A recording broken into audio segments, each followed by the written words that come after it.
to do some more exercises. This is going to be very fun. There we go. PyTorch custom datasets.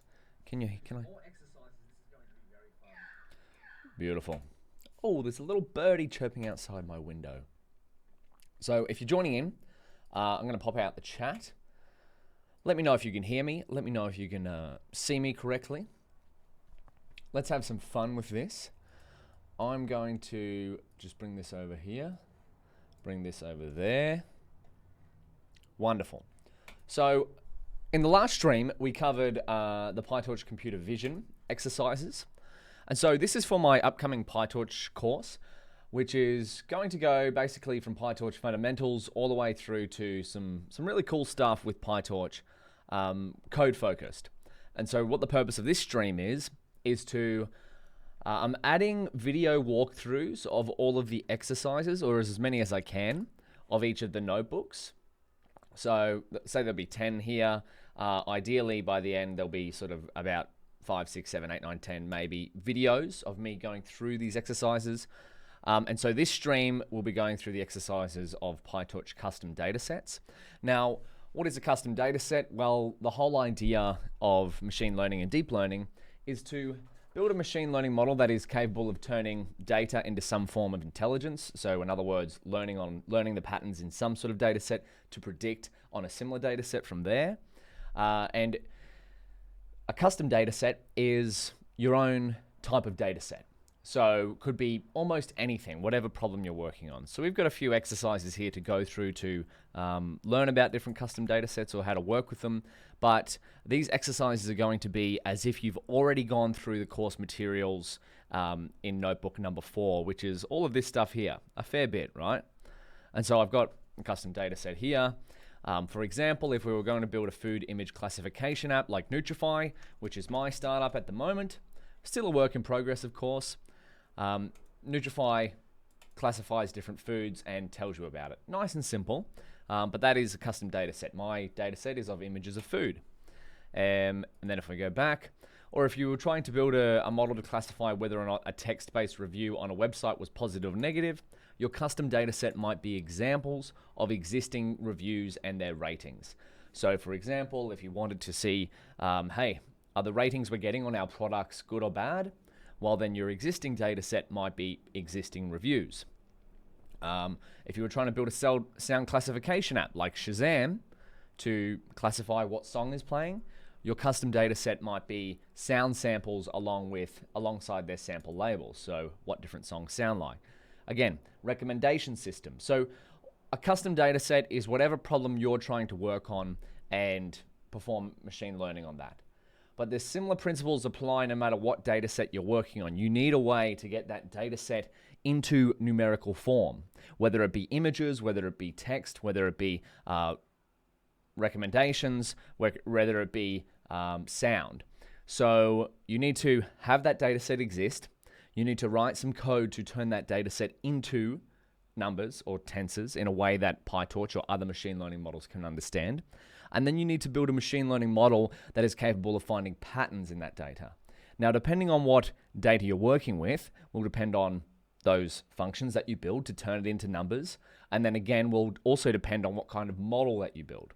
So the example that we go through in PyTorch custom datasets, notebook number 4, is food classification. So for example, if we wanted to rebuild Nutrify, so taking an image of food and learning about it, we have some sort of data to load in. In our case, will be food images. So we've got images of steak, sushi, and pizza. These may be images we've taken ourselves. These may be images that we've collected from the internet. Could be from almost any resource. We build a model, we pass that image into that model, and then we use that model to predict. But custom data sets, we're focusing on loading this data. So with that being said, all the resources for this are going to be linked wherever you need them. They'll be in the PyTorch Deep Learning repo, which is on Mr. D. Burke on GitHub, in extras and solutions. That's where this notebook is going to live. That's what we're going to work through in this stream. And then, of course, all of these exercises are based on the materials in this notebook here. So all of this stuff is based on what we've gone through, and this of course will be covered in the Zero to Mastery course, which if you're watching this video at a later date and not live, that may be you've already gone through all of this material. So with that being said, let's start off by doing the exercises. So I'm going to leave all the errors in here. That's part of the reason why I'm doing it live, is so that you can see how I will approach these things. As with a lot of things in machine learning, there's kind of more than one way to do things, so don't take what I'm doing as the exact right way. If your solution works, hey, that's a very good start. If it doesn't, well, that's also a good start because you know what doesn't work. And then you can keep iterating to make it better and better over time. So in the notebook, we built some models that were underperforming. So in this one, if we go up, we find our loss curves, which is okay. We weren't trying to build the best model in this notebook. We were trying to build a model, or we were trying to load our data so that it was capable of being used with the PyTorch model. So if we look for our model's loss curves, yeah, not ideal, right? We have the training loss, which is kind of going all over the place. We trained them for 5 epochs. We had the test loss, which is going all over the place. Ideally, this loss curve goes like this. Same with the train loss, and ideally the accuracy goes up because loss, the lower the better, accuracy, the higher the better. So if we jump up into what an ideal loss curve, where is that? What should an ideal loss curve look like? Here we go. So there's many more different types of these, but these are the 3 main versions of loss curves. Underfitting, overfitting, and just right. So like the Goldilocks zone is over here. When your test and training loss are quite similar. In other words, they're going down over time and edging towards 0 because that's the ideal location for our loss to be. A model that predicts perfectly on whatever data set it's predicting on will have a loss of 0, but for a model to predict exactly perfectly is quite unlikely, so your loss may never reach 0. It will get closer and closer, but will never reach 0. Underfitting. So underfitting is when your model could be better. So in other words, the loss could be lower. Overfitting is when there is a gap between your training loss and your testing loss. We're going to cover this we would have covered this in the course videos, but all of this resources online. What should an ideal loss curve look like? Information about this. There's plenty more loss curves here in Google's machine learning glossary or guide of some sort, interpreting loss curves. So your loss is all over the place, what should you do? Your loss exploded, so it went up, what should you do? Metrics aren't lining up, so loss and recall. Training loss is too damn high. Well, that's overfitting there, right? Because we see that the test loss is higher than the training loss. This means that the model is learning the training data too well. So it's the equivalent of memorizing all of the course materials through a university course rather than learning generalizable patterns that you can use on the exam. So if you just memorize all of the course materials, you know the course materials well because that's your training data set.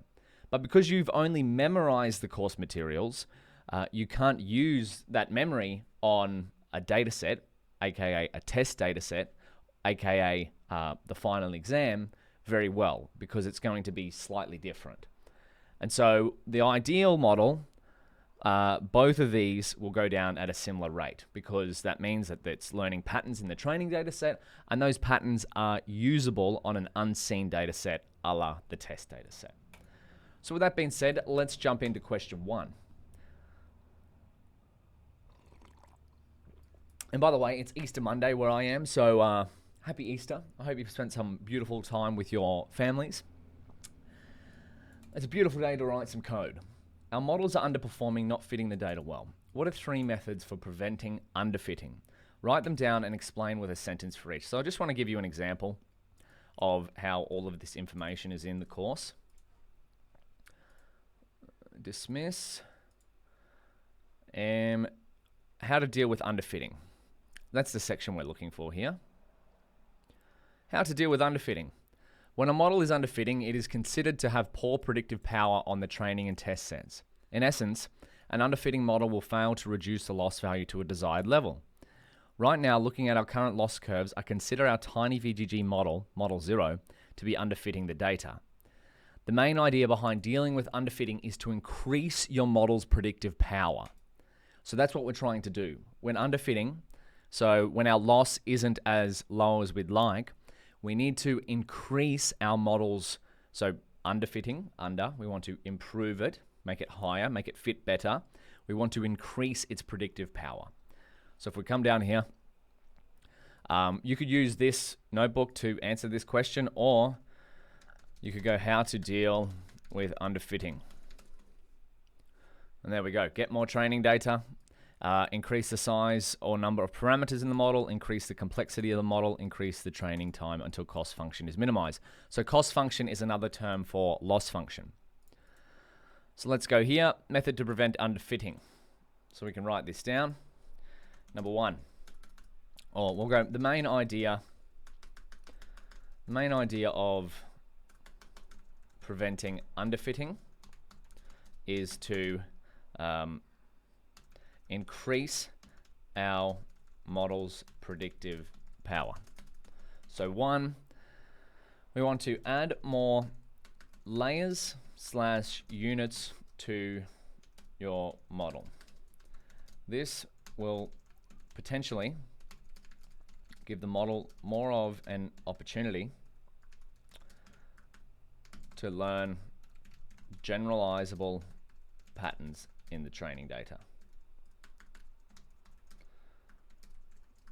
For example, instead of using, let's go 2 hidden layers just for an example, use 4 hidden layers instead. And I think we might see an example of this later on in this stream / video of increasing the complexity of our model.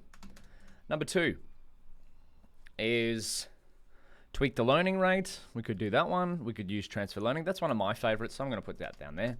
Use transfer learning, and we're going to cover transfer learning in a future module of the course, by the way. So notebook number 6, I believe, is going to be transfer learning. So I haven't done that yet, but that will be there in the future at some point. So use transfer learning. So transfer learning helps to prevent underfitting by leveraging already existing patterns from one model / dataset, already existing / working. That's the important point. Existing / working patterns from one model / dataset, and using them with your own problem.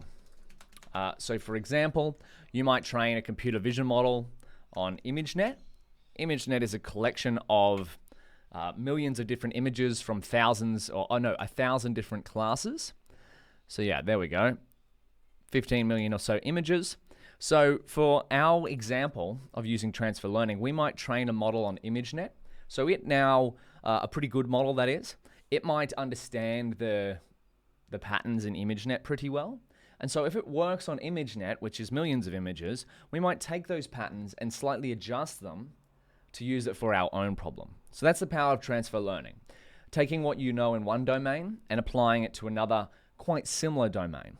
And that's another important point. The domain, if you're taking what you know in something completely different and trying to apply it to something else, it may work, it may not work too well. But that's an open area of research of machine learning. But number 2, transfer learning. And then where were we? We could go to, let's go for one from Google. How to solve underfitting and overfitting. This first blog post. Man, I don't like blog posts with all this. This is not overfitting. Underfitting. Underfitting. Increase the model complexity. So that's add more layers, units to model. So increase model complexity. I don't like this website. I don't like cookies and all that jazz. I might just turn this, what I've done here, into a blog post.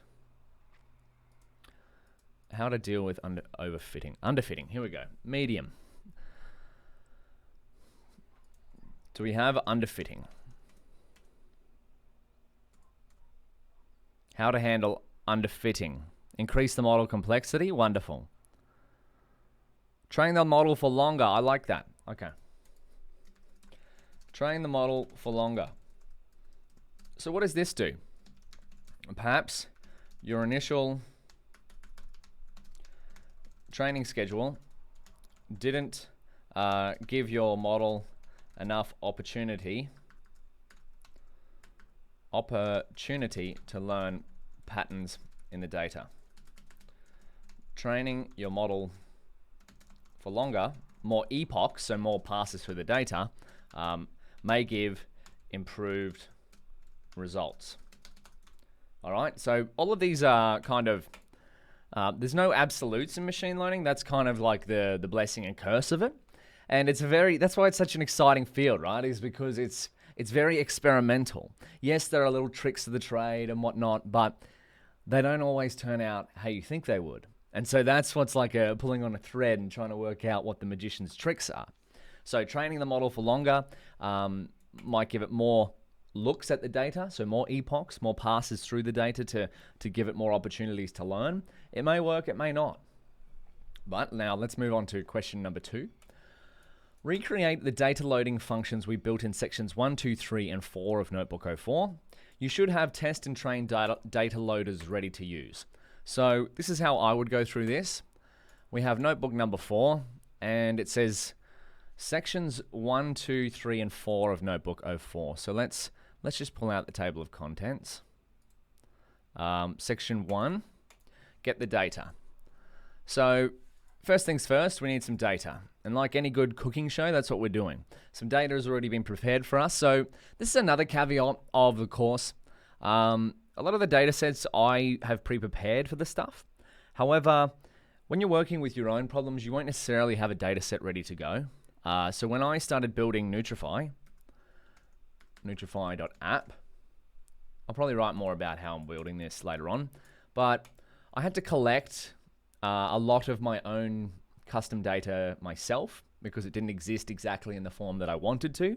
So just keep that in mind. If you're working on your own custom machine learning problem, a lot of your time will not necessarily be on building a model for it. It will be on collecting data. But that's out of the scope of this course. We're going to just focus on loading an existing data set. A machine learning model. So the original data that we're using is a subset of the Food 101 data set. So you can have a look at that if you'd like. All the resources are there. The data set we are about to use has been pre-formatted. However, you'll often have to format your own data sets for whatever problem you're working on. This is a regular practice in the machine learning world. Yeah, so just keep that in mind. So we're going to have to download some data. Let's do that. So we could just copy this path here. We could copy all of this right in here. But that's no fun, right? Because we want to recreate it. So let's just step by step through what's going on here. We're going to import the request libraries, or library, the module of PyTorch. Of Python. So this is what we're doing. We're creating a custom data set, but we need to load some data first. And where does that data live? Well, that's on GitHub. If we go into GitHub, extras, under data. So this is what we're trying to do. This is a zip folder. We could just copy this. I think that might start downloading. Oh, there we go, download. So we could download that, but we want to write some code to get this data for us. And we want to explore what's in this data set. So we want to also write some code to do that. So let's go, 1 is get data. So we'll import the request library. We're just going through the steps on the right here. And this is actually how I would do things. If I want to understand some code, I write it myself. We're going to import zip file. Not sure what that does, but we'll see in a second. From pathlib, import path. So path is a library, a module in Python that helps us deal with file paths. So we want to set up a path to data folder. And I want to stress that although we are writing this code here, there are many different ways to do this. So depending on what your data set is, think about the ideal end state that you have. Say, for example, you have a data folder. What's in that data folder? How can you write code to withdraw what's in that data folder in a way that you would like to use it? That is our whole premise of custom data sets. We have some sort of data set and we need to manipulate that to be able to be usable with a model. So let's keep going with it. Data path equals path. And we're going to set it up as data. So ideally, we're going to start having a folder over here, sample data that comes with Google Colab, which is the tool that I'm using. But we're going to create a folder on the left here called data. And then we're going to set up an image path because we're going to deal with images. Spoiler alert, because remember what we're building. We're building this. We want to load data. We want to load images of food. That's what our whole custom data set is. Data path slash, and we're dealing with images of pizza, steak, and sushi. Why is that?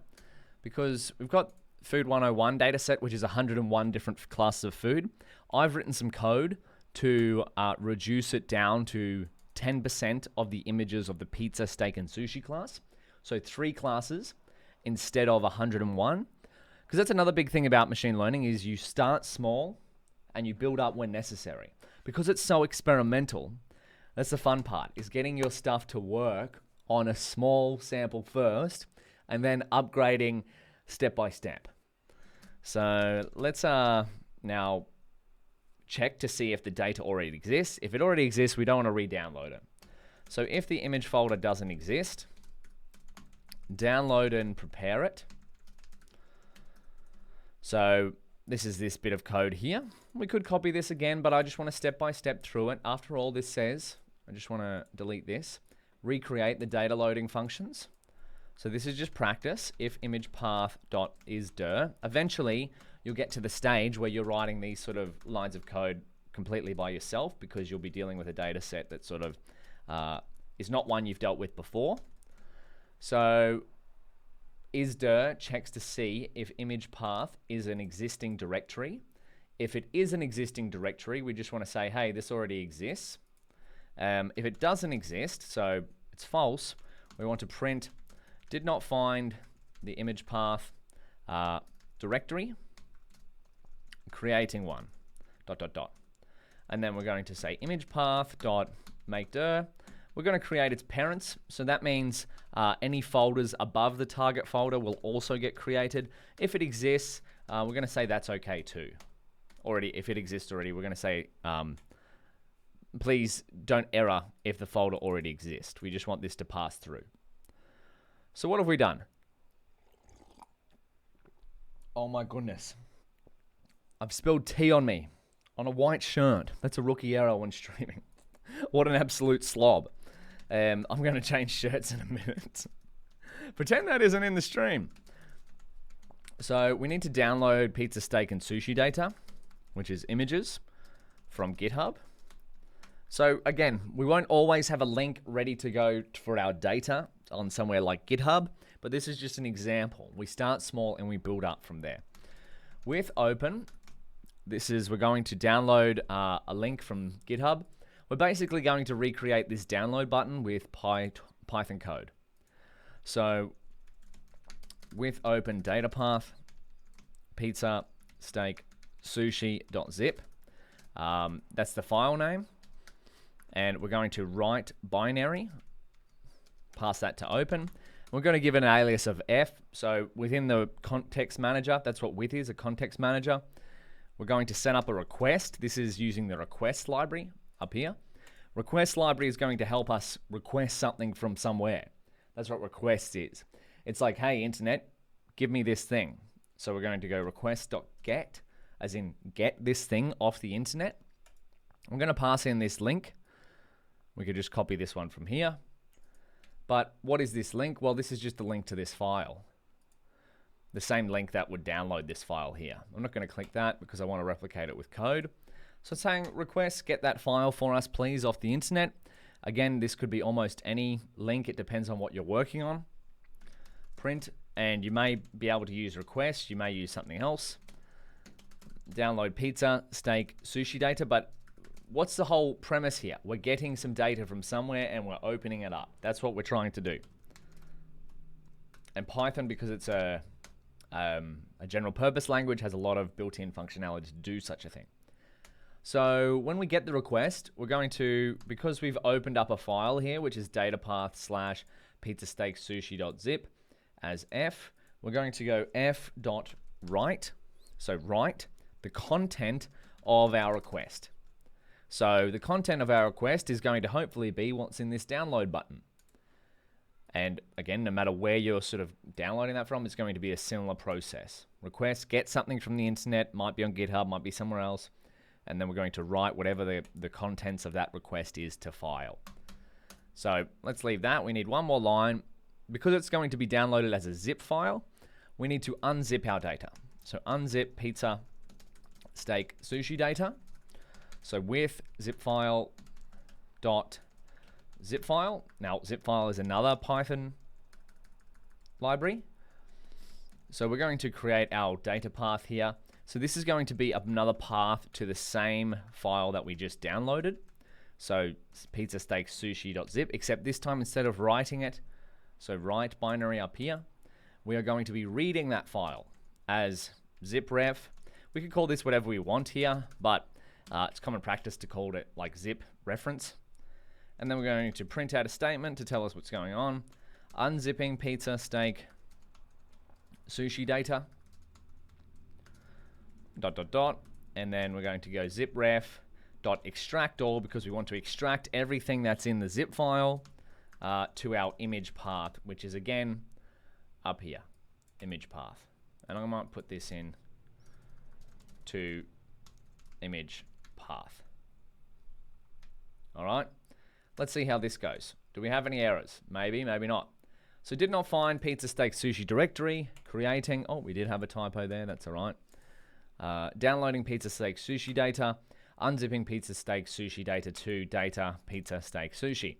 So now if we have a look over here, what do we have? Data, wonderful. Pizza steak sushi, there's the zip file that we got from GitHub. And within here we have train and test. So these are going to be our training images. We have pizza steak sushi, and we have our testing images, pizza steak sushi. Now this is in the standard image classification format. So within the pizza, there's all images of pizza. So what do we have in here? There we go, a delicious pizza. We've got an image. So what have we done? We've downloaded some some data off the internet. We've downloaded some internet off the data. Come on, Daniel, you're better than that. We've now got images of pizza, steak, and sushi. But before we use them with a machine learning model, we have to figure out, like, how do we tell PyTorch to go, you know what, get all those images from that file, this file that we have here, and pull them in and turn them into tensors, turn them into numbers, and then find patterns in those numbers. How might we do that? Well, let's find out. If you want to pause the video, if you're watching this at a later date, I know I'm live right now, but I'm going to break the rule of live streaming. This does say to recreate sections 1, 2, 3, and 4. So what's section 2? Become one with the data. Become one with the data. So becoming one with the data is basically what you should do after every time you've downloaded a new data set. Because you want to, becoming one with the data means you're interacting with it and trying to figure out what's its structure, how's it formatted, what goes where, because that way you can start to write code to manipulate it in some way, shape, or form. So this is a great quote from Abraham Loss Function. If I had 8 hours to build a machine learning model, I'd spend the first 6 hours preparing my data set. So I'm going to go change my shirt because I am a grub and spilling tea all over myself. This is a professional environment. I'll be back in a minute. But you can skip ahead if you're watching this later and try to recreate step number 2, because that's what we're going to be doing next. See you soon.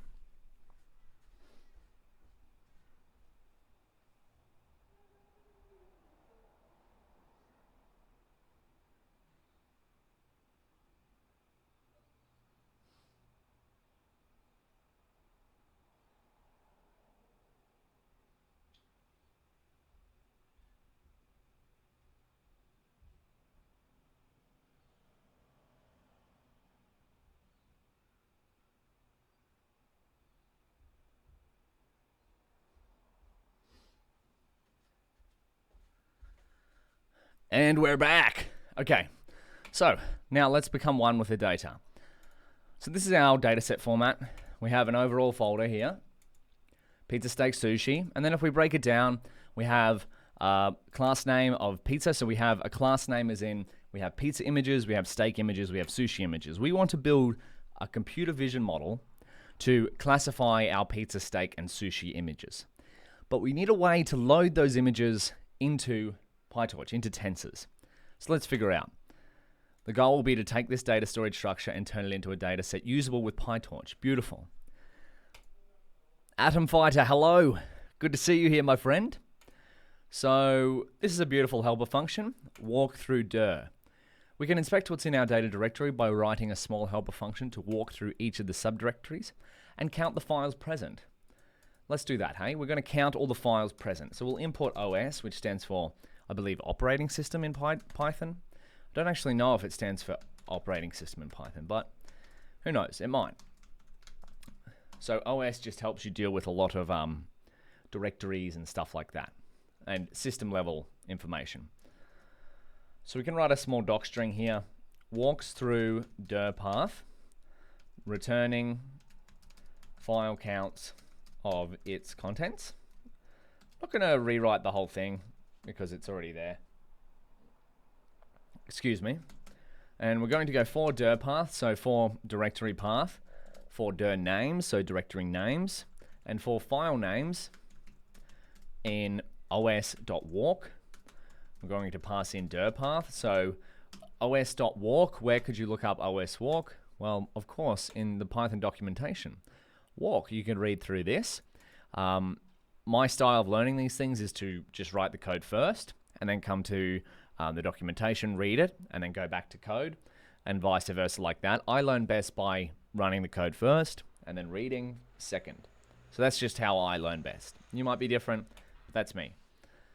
And so what we want to do is walk through all of the directory paths, names, and file names in our target directory. That's what walk does.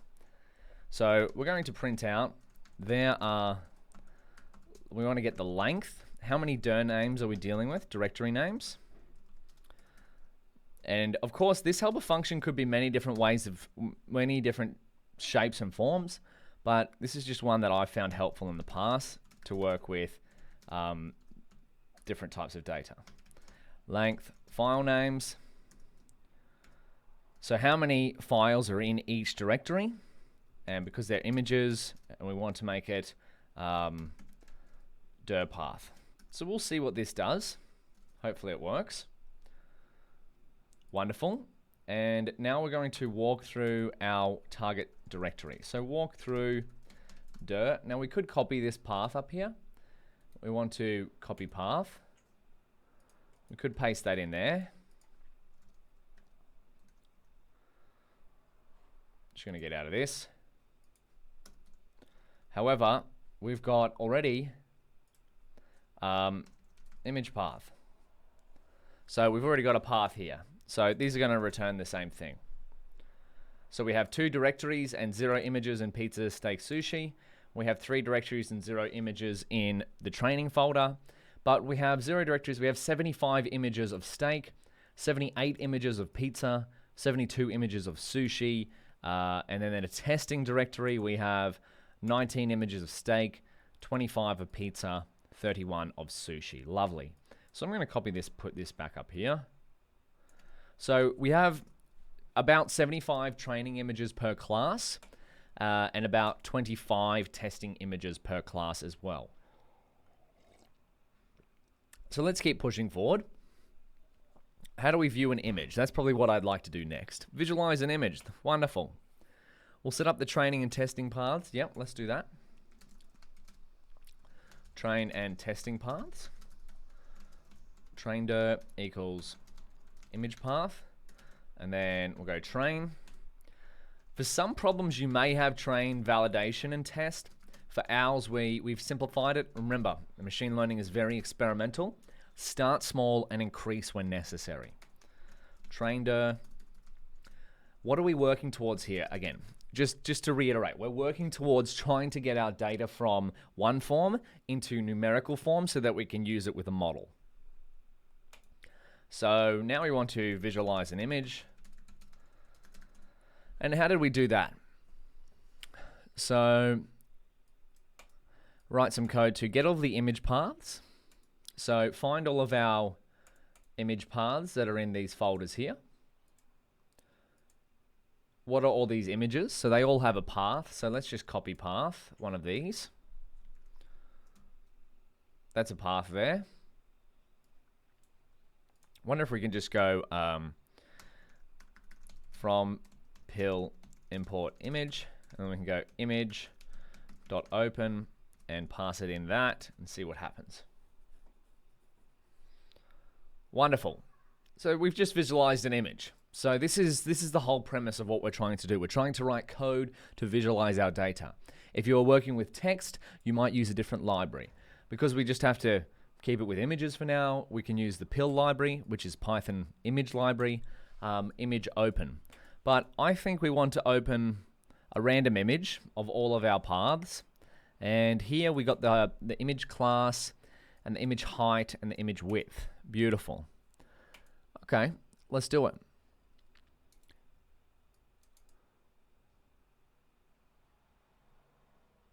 Hey, thank you for subscribing to my YouTube channel. I appreciate that. There are going to be plenty more videos to come. Let me know if you'd like to see anything in particular. So first of all, we have to get some random image paths. Let's do that. And we can set the seed for reproducibility. I'm going to import the random library.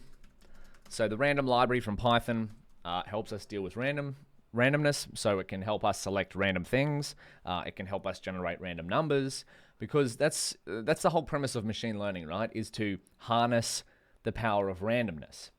And so when I am interacting with data, and when I am becoming one with the data, I'm trying to look at random samples rather than just select samples from a select set. I want to get as much knowledge about the data set as possible. Set seed. Maybe if we go random, yeah, that'll be all right. Random seed. So the random seed is going to tell us what flavor of randomness. So we're going to use 42 as the starting point for all of our randomness. If we commented out the random seed, we will get random images every single time. But if we set it with a seed, we'll get the same random numbers every time. So we'll get all the image paths. So the star means any combination. So image path list, this is where we're going to use glob. Equals list of image path dot glob. So glob is like the back end of a file, so like this. So we want to get any path or every path that satisfies this combination. So star, that means it can have anything here. Star means it can have anything here. So it could have pizza, could have steak, could have sushi. And then finally, we want it to also have anything on the end here, which means it could have anything here, but it has to finish in .jpeg. So we only want to collect file paths of images that satisfy this star. So anything, star, anything, star, anything, but must finish with .jpeg. Then we want to go number 2 is get random image path. So this is where we're going to use random. So this is going to return us a list of all of the images. Let's just have a look at what that does. Print image path list. We'll get the first 10.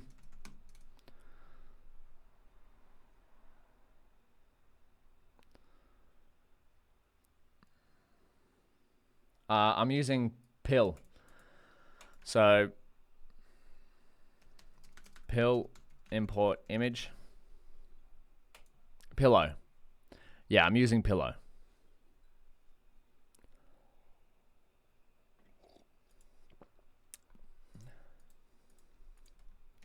So here we go. Here's 10 paths of images. 10, the first 10 images. So that's what that does. Maybe we only print 3. So I get a random image path. How could we get a random image path from this?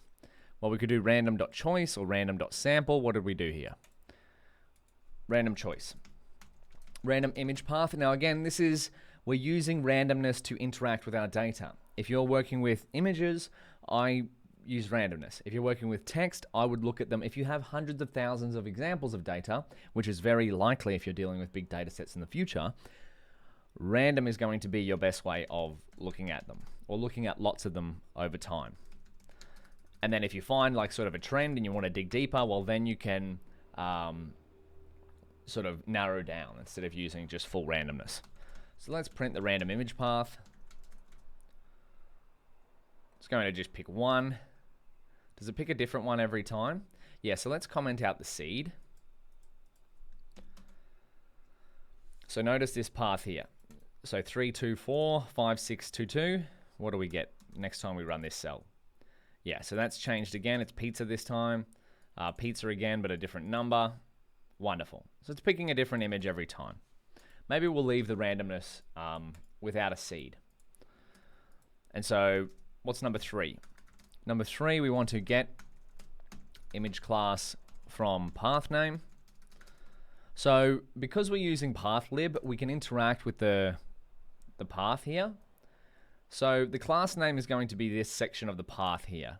So to get that, we go image class equals random image path dot parent dot stem. So this is going to get this file here. The parent folder is going to be this folder here. So get this whole path. The parent is where this file comes from, is this. And then we want to get the final part of, well, sorry, the parent is all of this. And then the stem is this little section here. So we can have a look at this. Print image class. What happens? All right, so then we're getting that. So we've got 3 random image paths. We've got 1 random image path. And then, 3 image paths here. 1 random one. And then the file class that it belongs to.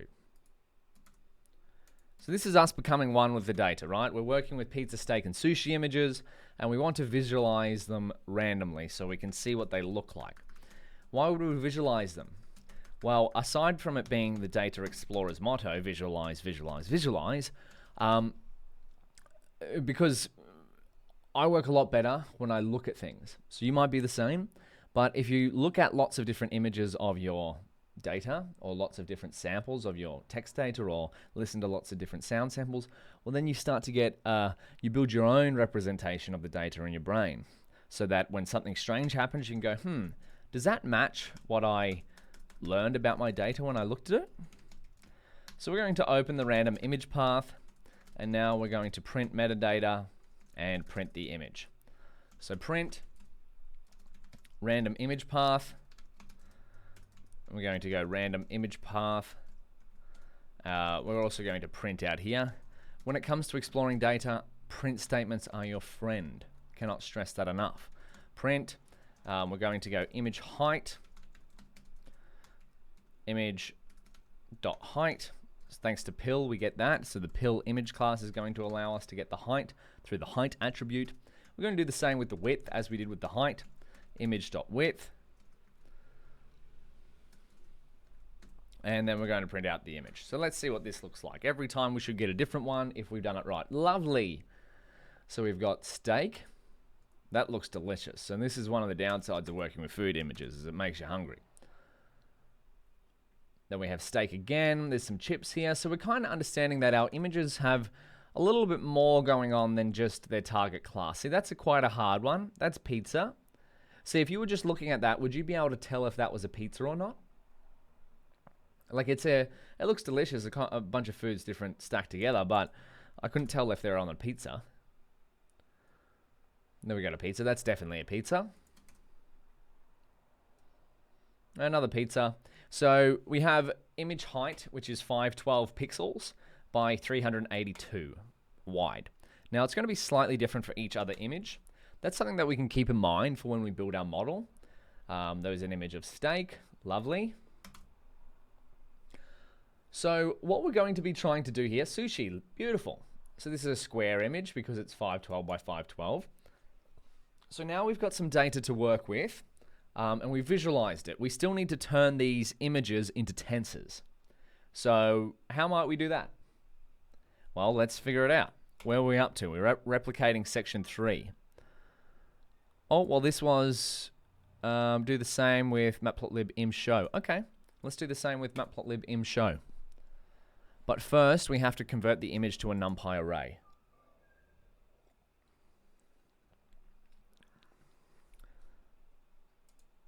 So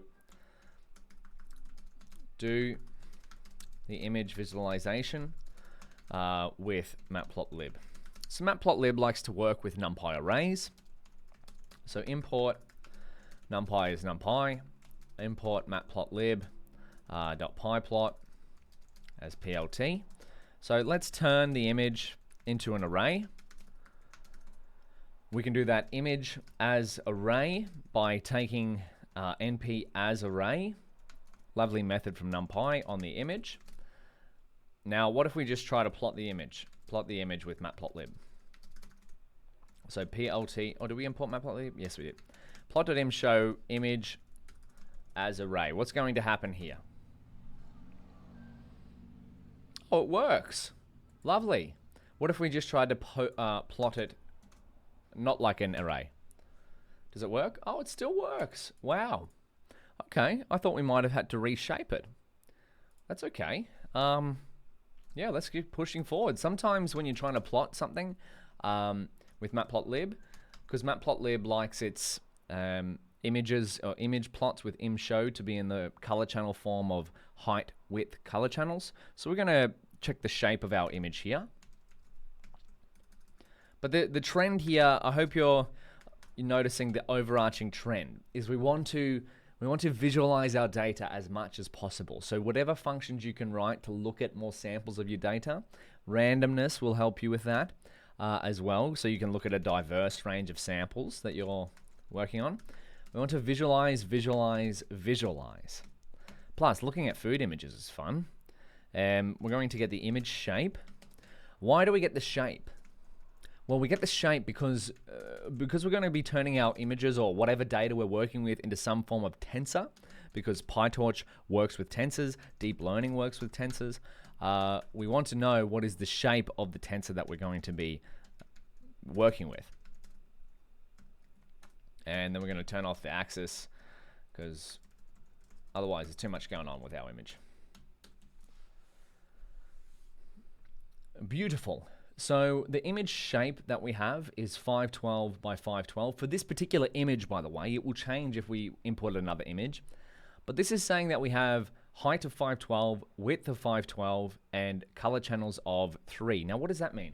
Color channels is red, green, and blue. So in the case of images, we actually have 3 tensors stacked on top of each other, or that's how NumPy represents an image, of red pixel values, green pixel values, and blue pixel values, otherwise known as RGB, red, green, blue, because if you combine red, green, and blue in some way, shape, or form, you can create all of these different colors that you see here.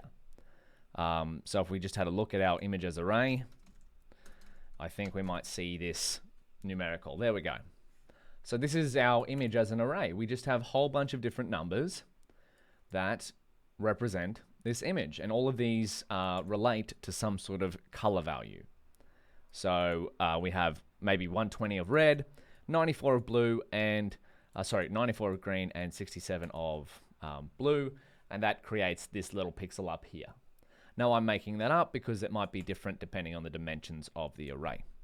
But let's view another image, become a little bit more one with the data. There's a big pizza there. What's the shape of this image? We have 512, 384, 3. So same number of color channels, we have a different width. Let's get one more. Big photo of pizza there. What do we have next? We have some more sushi. And so we'll plot this. So that's the data that we're dealing with. We're starting to become one with it. We know we have different images of pizza, steak, and sushi. We know they have different shapes. We can write some pre-processing functions to convert them all into the same shape so that when it goes through our model, it's dealing with images that are all the same shape. Of course, that's not 100% necessary, but it does make things easier. Let's keep pushing forward. Transforming data, just what I was speaking about. Now, what if we wanted to load our image data into PyTorch? So before we can use our image data with PyTorch, we need to, 1, turn it into tensors. We just saw this as an array, but because we're going to be working with PyTorch, the fundamental data unit or data type of PyTorch is a tensor, so numerical representation of our image. And we also want to turn it into a dataset via torch.utils.data.dataset, and subsequently a data loader. so that we have a data set, which is just a collection of all of our images, and a data loader is going to turn our big data set into an iterable. So our model can look at, say, 32 images at a time. And that will be very helpful for memory conservation, and it just makes it easier to work with. Instead of looking at every image at once, our model looks at portions of our data at a time. So depending on the problem space we were working with, there are many pre-built data sets and functions that we could use. If you have vision data, there's torch vision.datasets. If you have audio data, there's torch audio.datasets. You noticing the trend here? If you're working with text, there's torch text.datasets, and recommendation system, torch rec.datasets. But of course, if none of those suffice, you can write your own custom data loading function. So let's keep pushing forward. Since we're working with a vision problem, we'll be looking at torch vision datasets. Wonderful. So this is, what are we doing? We're doing transforming the data. 3, transforming the data. Let's write this down. We've got some images in our folders. Now we need to make them compatible with PyTorch by 1, transform the data into tensors, and then 2, what was step number 2? This is why we write reference code. Over time, you're going to learn this stuff off by heart, but to begin with, reference, reference, reference, and then write the code yourself so you start to understand what patterns you need. So we need to turn it into a data set and then a data loader. So turn the tensor data into a torch.utils.data.dataset, and later a torch.utils.data.data loader. So that's what we're trying to do. We've become one with the data, or at least as much as we can for now. Remember, the goal of this question was to end up with a train and test data loader. You should have train and test data loaders ready to use. So let's write some transforms.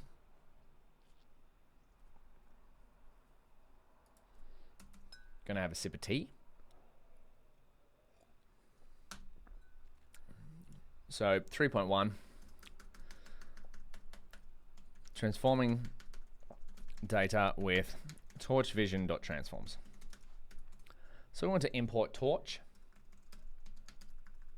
for PyTorch, and then we're going to import from torch.utils.data, import data loader, because that's what we're working towards. We're working towards creating a train data loader for our training data and a test data loader for our test data. And then from torch vision, import datasets and transforms. So within the torch vision module, which is a PyTorch domain library, so different domains, torch text for text, torch audio for audio, the datasets is going to help us with not only functions that help us load datasets, but there are also some pre-built datasets in there if we didn't want to use our own. If we just wanted to practice on something, we could use a pre-built dataset from datasets. Transforms is what's going to help us transform our data. So could be almost anything. Could be rotating an image, could be making it black and white, could be making it bigger, could be making it smaller. Full of different methods in there. So namely, we need to turn our data into tensors, and we would like to make them all the same size, because within, well, the model that we're about to build later on is the CNN explainer tiny VGG. Why are we building this model? Well, because it's easy to visualize. We could always use a different model, but I'm a fan of just starting small, adding complexity as necessary. So this is the tiny VGG architecture. I'm not sure why it's small. There we go. We have an input. So this takes images as 64 by 64 by 3, passes it through various convolutional, ReLU, max pooling layers, and then we have some sort of output. This outputs 10 classes. We are dealing with 3 classes, pizza, steak, and sushi. So we're going to adjust this for our own problem. A lot of the things we're going to keep the same, but we'll adjust it to our own problem.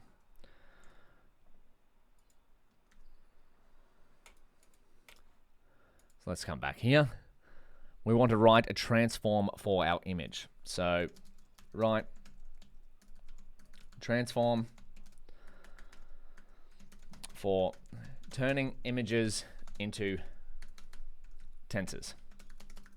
So data transform equals transforms.compose. Compose is just a way of saying, hey, I would like to compose a list of transforms to do something. I'm going to go resize the images to 64 times 64. So that's going to turn all of our images, rather than have different heights and widths, we're going to make them all have a height and width of 64, 64, which is in line with the CNN Explainer website, because we're replicating this model, but instead of for their data set, we're going to be using our own custom data set. So we can do that by going transforms.resize, size equals 64, 64. And then we're going to flip the images. You don't need to do this now, flipping them randomly on the horizontal, but I'm just doing it to illustrate the different transforms you can do. Dot random horizontal flip, p equals 0.5. So that means probability. P stands for probability. So what's the probability that we flip a particular image? So 0.5 is 50% of the time it gets flipped on the horizontal axis. Turn the image into a torch.tensor. That's what we want. Oh, excuse me, I've got a typo here. Transforms.toTensor. So converts all pixel values from 0 to 255 to be between 0 and 1. And that's kind of what we want for neural networks. We want our values to be between 0 and 1. You might see that called normalized or something like that somewhere. Scaling is another way of calling it. Machine learning kind of gives many different names to similar processes. But let's just see this in action. Data transform. Oh, of course I've got a typo.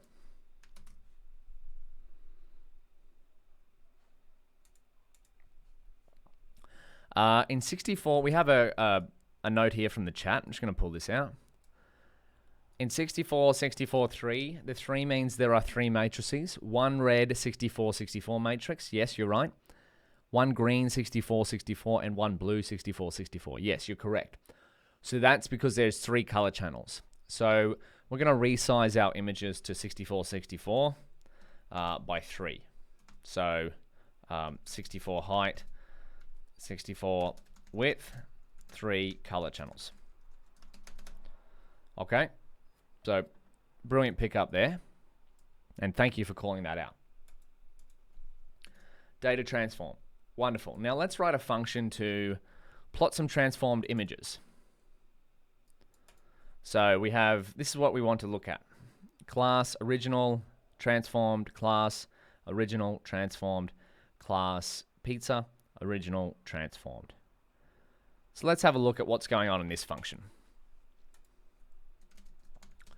Write a function to transform images.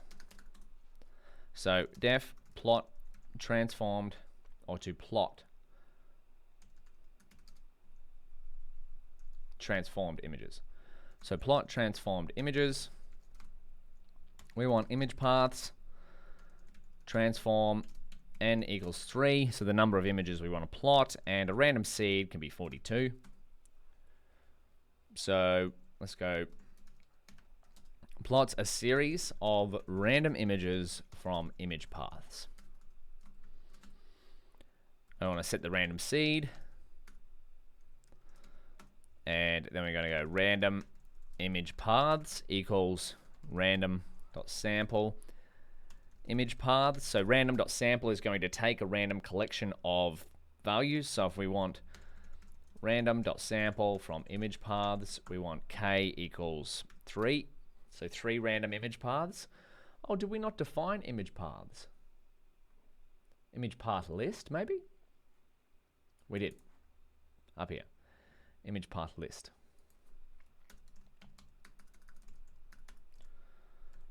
Image path list. So that's going to give us 3 random images. We want to plot these and see what they look like after being transformed. So k, number of images to plot equals n, which is n up here. And then we're going to go for image path in random image paths. So we're going to open the image with image.open image path as f, fig ax. So we're making a plot here with matplotlib. Fig ax equals plt.subplots 1, 2. And we're going to go ax 0.imshow f ax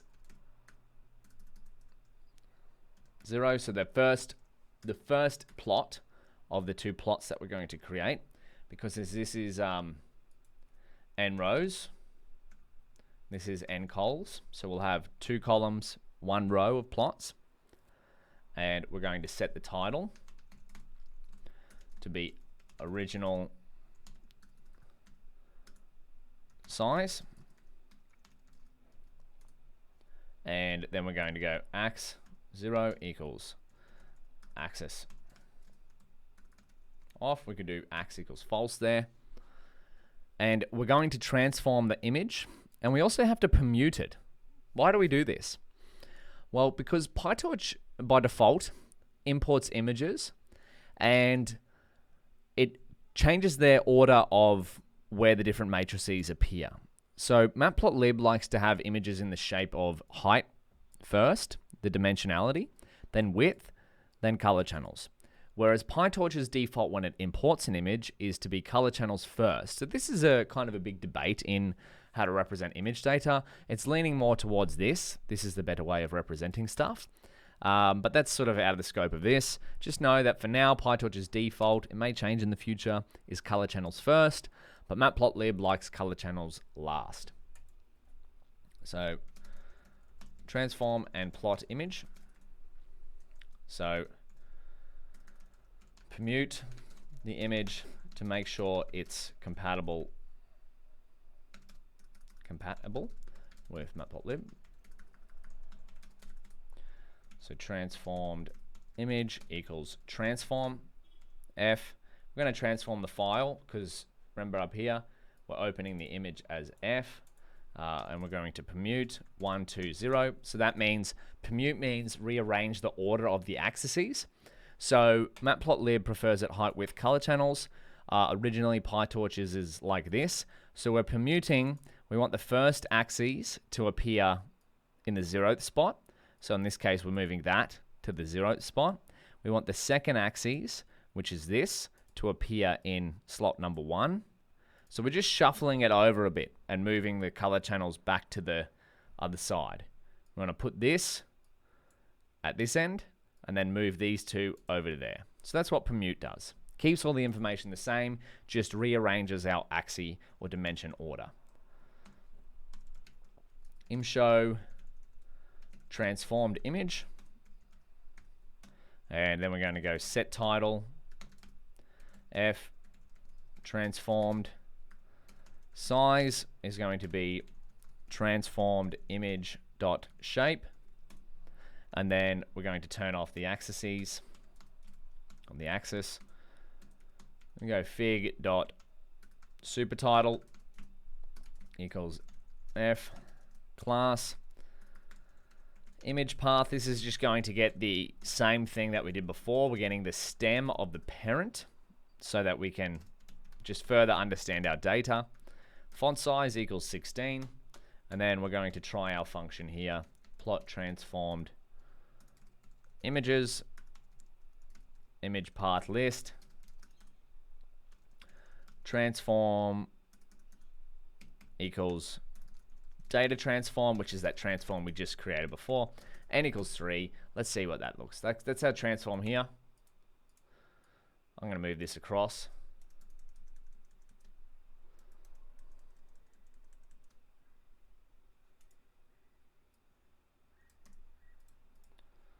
There we go. What do we get? Oh, that's why there's a new line here.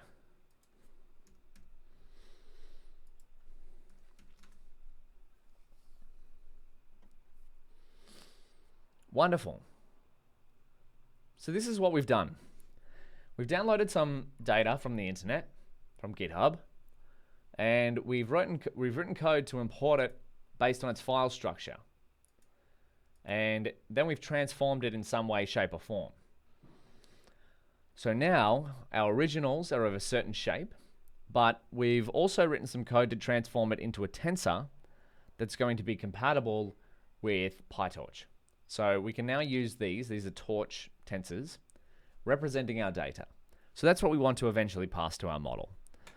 Have we replicated 3, 4? Oh, we need to load our image data using image folder. Wonderful. So we're up to section 4. Let's do that. Load image data using image folder. So, as I mentioned before, depending on the domain you're working with, such as images, so vision, audio, text, recommendation system, there are pre-built datasets and functions. So in our case, we have images in a folder. So we might look into PyTorch to see, or Torch Vision, to see if there are ways to load our datasets. So we're in Datasets. If we were in Torch Audio, we could find something similar over here. So if we scroll down, image pairs, image captioning, these are all example datasets, but we also have some base classes for custom datasets. That's what we're looking for. We want some custom datasets. So image folder, a generic data loader where images are arranged in this way by default. So let's have a look. There we go. So we have a root directory, which is in our case, data. And then we have pizza, steak, sushi. And then we have train. I believe our images are in a similar style to this. Now that is on purpose because this is a generic way of storing data for image classification. Now, again, your data set may be different, but the premise remains. A lot of the time, PyTorch has inbuilt, pre-built data loading functions if your data comes in an existing sort of standardized way of storing data. That won't always be the case, but if it's not the case, you can also manipulate your data to be stored in this kind of fashion and then load it in with an existing function. However, there is another way of doing things with Torch Data. This is in beta at the moment, but Torch Data is adding even more ways to load your data. So Torch Data is a prototype library of common modular data loading primitives for easily constructing flexible and performant data pipelines. That's going to be out of the scope of this video, but just keep this in mind for going forward when you're trying to create different data pipelines. So we've got text data pipelines, augmenting data pipes. We have tutorials, we have examples, audio, text, vision, recommender system, a lot of different types of data there.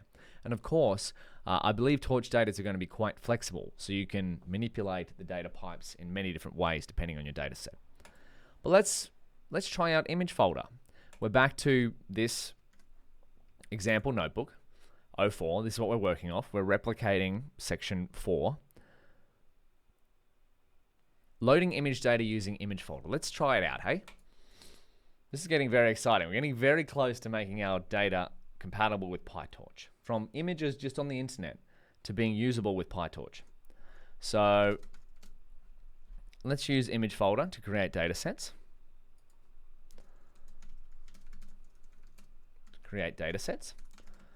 Remember, the way we're going to work with this is we create a dataset that contains all of our data in one variable, which is a torch.utils.data.dataset, and then we turn that into a data loader. So the data loader is going to turn our data set, all of our data, into small chunks that we can use, or our model can use. So from Torch Vision, import datasets. Datasets has pre-built datasets that we can use. It also has pre-built functions that we can use for loading our data. So datasets.image folder, we have to pass it a root directory, which is our training directory. So this is our target folder of images. We've verified that our images are in the structure that the image folder data loader expects. Again, it will be not vary, but it'll be different depending on the data you're working with. But we're just using images as an example. Our transform that we can pass in. So we want transforms to perform on our data. In our case, what did we do? We resized all of the images, and we also turned them all into tensors.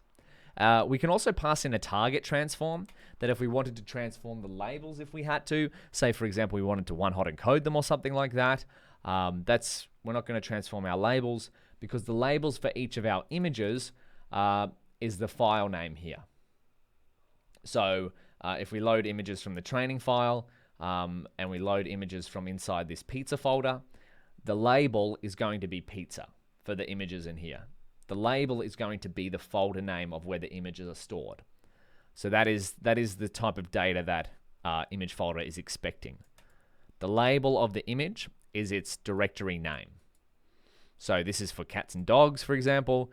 We've got dog, xxxpng, we've got cat, yada, yada, yada, yada, yada. But where, in our case, it's going to be pizza, steak, and sushi. Target transform equals none. And that would change, of course, if we had more image classes. So this is transforms to perform on data, our images. And these are all optional, by the way. Transforms to perform on labels. And this is if necessary. Necessary. I always have trouble spelling necessary. Now, we've created one for the training data. How about we do the same for the test? And if we had a validation data set, well, maybe we do the same for that. Image folder, root equals tester. We've set up these file paths before. Transform, we're going to transform our test data in the same way that we transformed our training data, because we want, regardless of our training or test data set, we want them both resized to similar size, and we want them both in tensor format. So target transform equals none. Wonderful. And now let's have a look at our train data and test data. Oh, would you look at that, friends? How exciting. PyTorch is now recognizing our training and test data. We have a training data set with 225 data points, so 225 images, quite a small data set in terms of deep learning. The root location is here, and the transform that was performed on it were our transform steps that we made before. How good is that? And then we have our test data set, which has 75 testing images, and it performed the same transforms as our training data set. So let's keep going. We've now got data sets. Now, a data set is all of our data. We would like to do one more step before we finish question 2, is turn them into data loaders. So data loader is going to take our overall data set and turn it into small chunks. So let's do that. Oh, well, we could get some parameters from our data sets. So get class names as a list. We can go class names equals train data.classes. Let's have a look at this. Now, these are all attributes that come with our data sets. Pizza, steak, sushi. We can also get them as a mapped dictionary, as a dict. Class dict equals train data.class to IDX. Class dict equals that. And one last thing. So we've got pizza is label 0. Steak is label 1. Sushi is label 2. So let's also check the lengths. We have length train data and length test data. Wonderful. So we have 225 training images and 75 testing images. So recreate model 0 we built in section 7 of notebook 04. Oh, we're not up to that yet. We need to turn them into data loaders. So there's plotting them. Let's step this up a notch, hey? And go a bit faster. So the data loader, again, turns our data into batches of different size. So we can say how many images our model looks at a time with the batch size parameter. Now, what is the advantage of this? Well, rather than looking at our dataset's quite small, so it might fit into our computer's memory. But if we had 100,000 images, which may be the case for larger datasets, looking at all of those in one hit may be too much for our computer memory. So instead, we might use a batch size of 32. And that way, our model will only look at 32 samples at a time. And so we'll calculate the gradients more often and update its internal weights more often because it's doing it every 32 samples. And it will also be more memory efficient because it's not trying to load 100,000 images at a time into memory at once. It's only looking at 32 at a time. Now, again, batch size is another one of those things that you can change depending on whatever data set you're working with, whatever hardware you have. So because our data set is quite small, we'll just keep the batch size at 1 into data loaders. That means that our model is literally just going to look at one image at a time. Utils.data, import data loader equals data loader, and the data set we're going to pass in is the train data. The batch size is going to be 1. Number of workers. So this number of workers defines how many CPU cores that your computer is going to use to load data. So you can set that to 1, or you could set it to something like os.cpu count, which is going to use all the cores on your computer, as many as possible. Do we want to shuffle the training data? Yes, we'd like to shuffle the training data. So that way we can mix it all up. So we combine steak, pizza, and sushi images. We just mix them all up so that our model looks at them in different order, so that it sort of negates the fact that our model might actually just learn the order of our data rather than the individual patterns in the images itself. And then we do the same for the test data. And by the way, increasing the number of workers just means that your data may be loaded faster. So you could imagine if you're only using one CPU, say num workers equals 1, it might be a little bit slower. If you increase this to as many CPUs as you can with os.cpu count, you may see faster data loading. But again, that's one of those things that's going to be dependent on the hardware that you're using. So we're not going to shuffle the testing data because we don't need to. It just makes it easier later on when we want to evaluate it if the testing data is in the same order every time, because that way our model's never actually going to see that during training. That way, if it's in the same order, we can run functions over it and whatnot, and we know that the metrics that we get are going to be in a similar, on the same data set each time. So rather than it being all over the place. So let's have a look at this. Do we have data loaders? Yes, we do. Ho-hoo! We have some data loaders ready to go. Now, as an extension, you might want to look into what's going on with our data loaders. Oh, let's just copy this, hey? So if we look at the next iteration in our train data loader, because the batch size is 1, we get 1 image at a time. So the batch size is here. So our image dimension is 1, 3, 64, 64. So a batch size of 1, 3 color channels, and 64, 64 height because of our transform. What would happen? What do you think is going to happen if we change this to 32? And same with the test data. Let's find out. Boom, would you look at that? We now have batches of 32 images of the same size. So that means our model will look at 32 images at a time. And so if we have a look at the length of our train data loader, what do you think the length of each of these is going to be if we've changed the batch size to 32? We have 8 and 3. Why is that? Well, because if we go 8 times 32, what does that equal?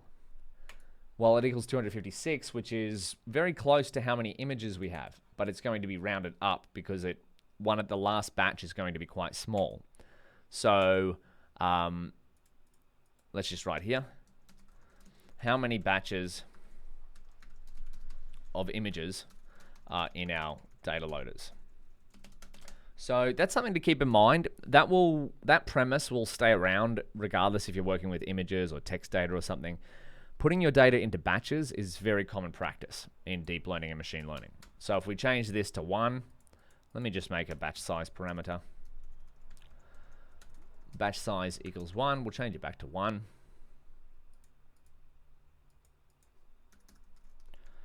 Batch size. Batch size.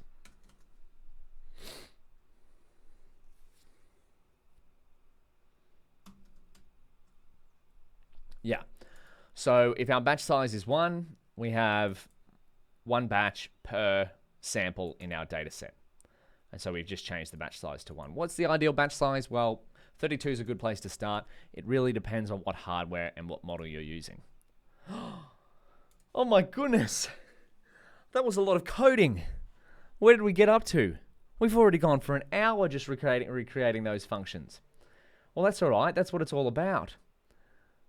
Well done if you followed through to here. That's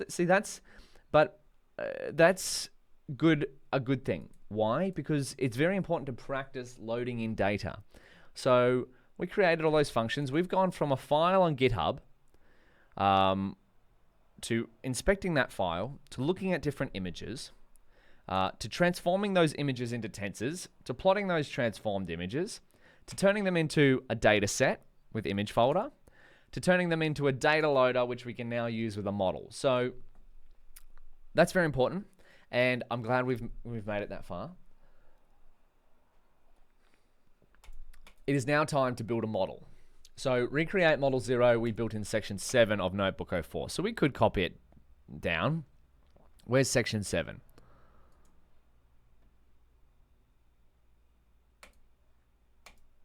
How many questions do we have?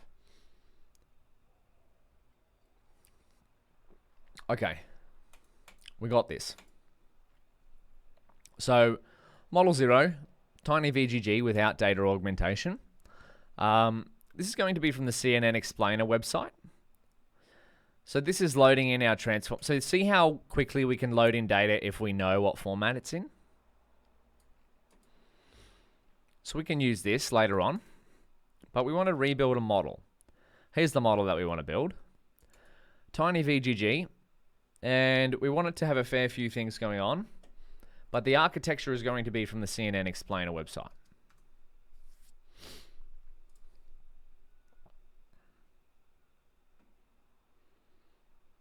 This is what we're going to build with PyTorch.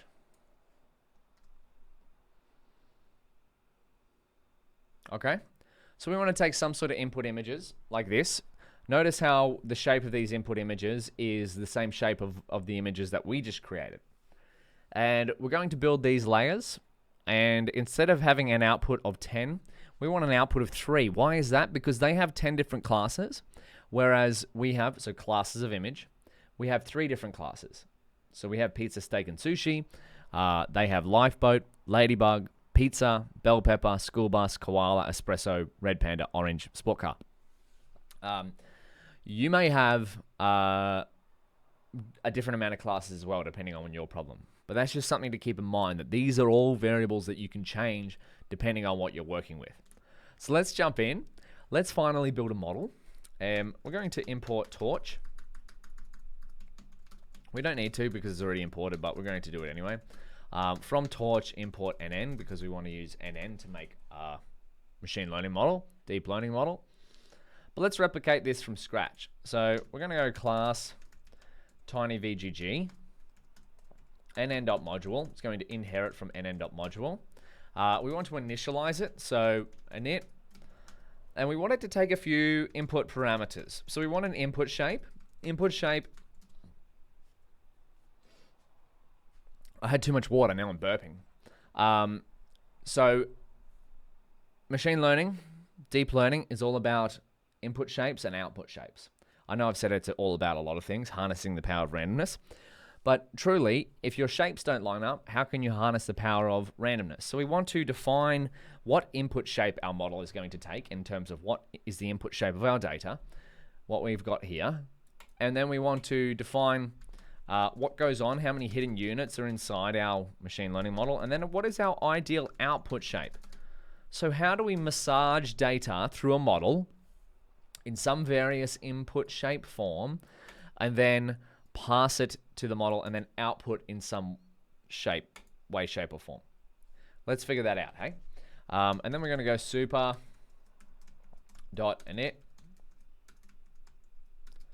Wonderful. And then we're going to, we want self.conv layer1 equals nn.sequential. So we're going to break this neural network down into 2 big blocks, or 3 big blocks actually. So this is going to be block 1.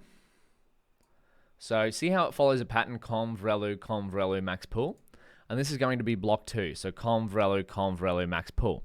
And then we're going to have an output, which is the classifier layer. So, and yes, you're right, Atom Fighter. Our model is trying to make a decision, and there are 3 options for an answer. Totally correct.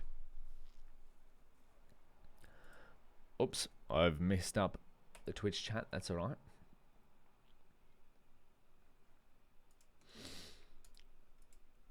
So the first one, we need to build conv relu max pool. So let's do that. nn.conv2d. And if you want to know what's going on in these layers, I would say refer to this website, CNN Explainer. I'm not going to explain what's happening in each of these layers. I'm going to focus on coding them out instead. So our input channels is how many color channels do our input images have? Now, we could just define that as 3, but I'm going to put this as input shape so that we can change that later on if we need to. And then the output channels is going to be what? Well, here's where we want to upscale our number of channels into 10 hidden units. Why do we do this? Well, it goes from 3 to 10 over here. So that gives us an inkling that there's 1, 2, 3, 4, 5, 6, 7, 8, 9, 10 hidden units in this architecture. Now, this 10 is an arbitrary number. It could be 100. It could be 50. The more there is, in theory, the more opportunities our model has to learn what's going on in the data, because each of these is a function of some sort. So that's what we're trying to do through this whole network, is we're going to initialize this network with random patterns, and then we're going to say how many of them are there, how many functions are there by defining these numbers and these layers. And then we're going to pass our data through all of these layers, and then these layers are going to perform mathematical operations on our data to hopefully adjust the random numbers within each of these layers to represent our data. That is our end goal. Take random numbers, pass data through a model, adjust the random numbers by comparing our model's predictions to what our ideal data labels are, and if they line up, keep the numbers the same. If they don't line up, adjust the numbers. So that is what we're going to do. But we now have to construct the rest of these layers here. So then we're going to use another parameter, which is kernel size. I know that it's from this is 3 by 3. We built this in the computer vision module, by the way. So this is we built this model, in here. Oh, sorry, back in computer vision. So I'm not going to go through it too much. So if you'd like to refer to that, please go see the computer vision module. There's another video on this on my archive channel as well, going through the steps in this model. But truly, most of them are in text form here. So I'm just going to focus on code. Then we have the stride of 1, and we have padding equals 1 as well. Beautiful. So we'll go there. And then what comes after this? Well, if we look at the architecture, we have a ReLU layer. So NN, which stands for neural network in PyTorch, has a lot of different very common layers that you use in machine learning stored within it. So often creating a layer like this is as easy as going nn.relu. And then we go nn.conv2d, and we're going to have our input channels. Now the input channels here are going to be the hidden units from, or the number of input channels is going to be the hidden units from the output channels of this, because that's input and output shape. Our models, the output of this layer here has to line up with the input of this layer here. So the relu is not going to change the shape, but that's something to keep in mind, is that not only does your data shape as it goes into the model have to line up with what you want it to like turn into on the output, the input and output shape of each subsequent layer has to line up. So that's why we don't hard code this value. We're using the parameter here so that it uses the same value throughout. Output channels equals hidden units. Kernel size equals 3. Wonderful. And then nn dot, what do we finish off here? Oh, we got relu. And then we got nn dot max pool 2D. Why is 2D? Because we're dealing with two-dimensional data. And we want a kernel size of 2 here. Two-dimensional data in the terms of we have two-dimensional images. I know they have color channels, but two-dimension is in height and width. But our PyTorch is automatically going to recognize behind the scenes that it has color channels and it needs to manipulate the data in a certain way. Wonderful.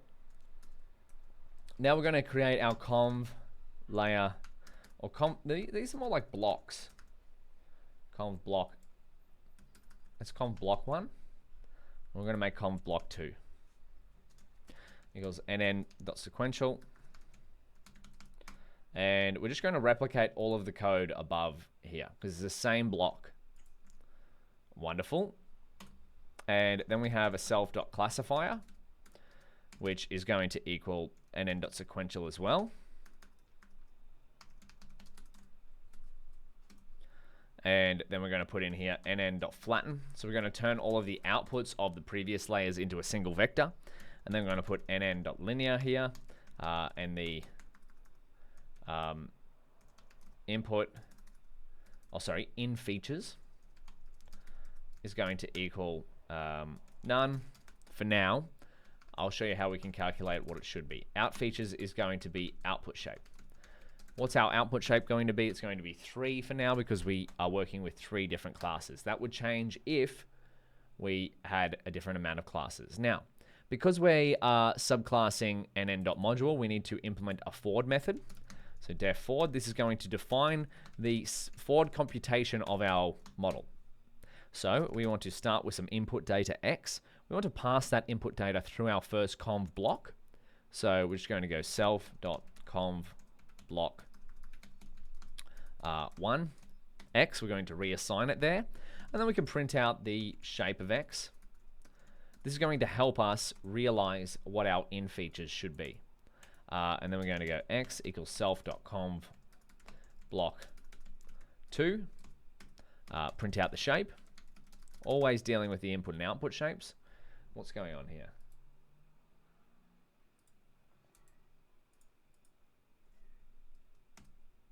Oh, we missed a bracket. Thank you for that, Colab. And then we're going to pass x through self.classifier and then print x.shape. Wonderful. And now we're going to set up our model. Model 0. Model 0 equals tiny VGG. And it's going to take in an input shape equals 3, because that's going to be the number of color channels. And then we have hidden units. For now, it's going to equal 10 because we're using the same values here. We have 10 and 10. And then our output shape is going to be the length of our class names, which is 3, but of course that would adjust if we had a different number of classes. 3. There we go. Right, and then we'll send it to the target device. Then we'll have a look at our model. Oh no, what happened? Input channels.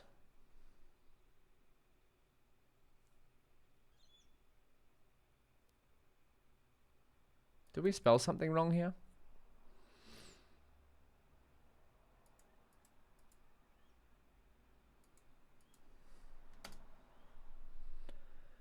In channels. Oh, excuse me.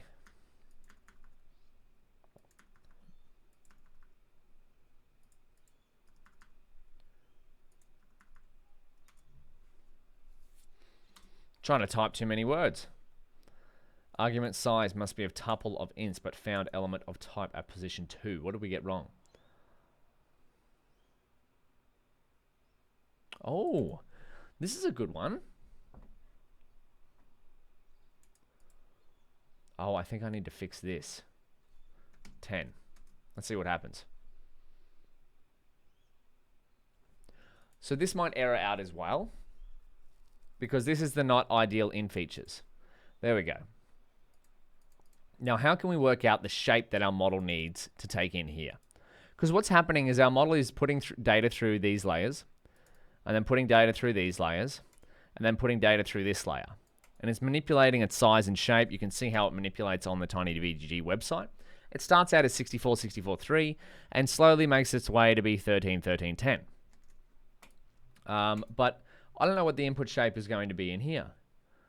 Maybe it's hidden units times 13 times 13. Maybe. I don't know. But let's find out for sure. We're going to try pass some dummy data through our model. So pass dummy data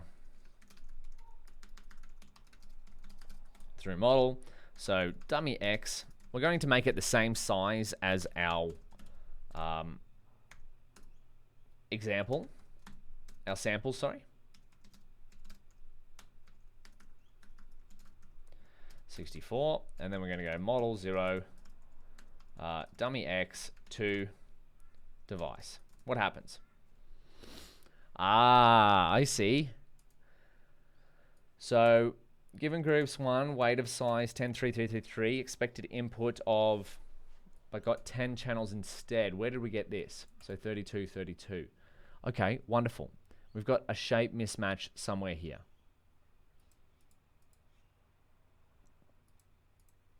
So we printed out, let's go here, F, layer 1 shape. It's really conv block 1, but we'll call it layer 1. This is layer 2 shape. And this is, so you see what we're doing here? We're troubleshooting our model. We're trying to line up the shapes.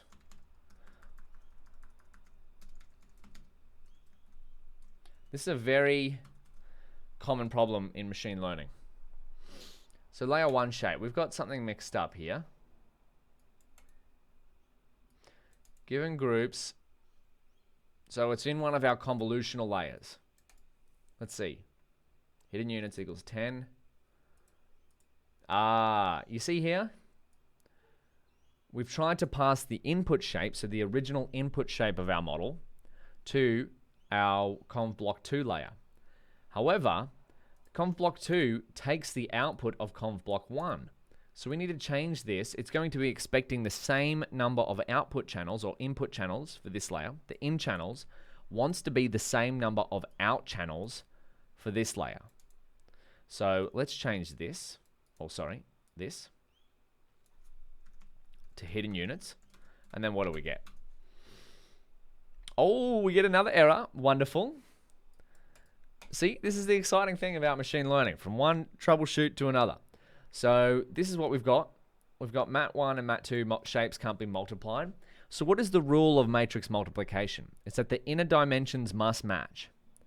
So in our case, we've got 16, 16, 10 here, whereas this is 256. Now, what have we got? What's 16 times 16 times 10?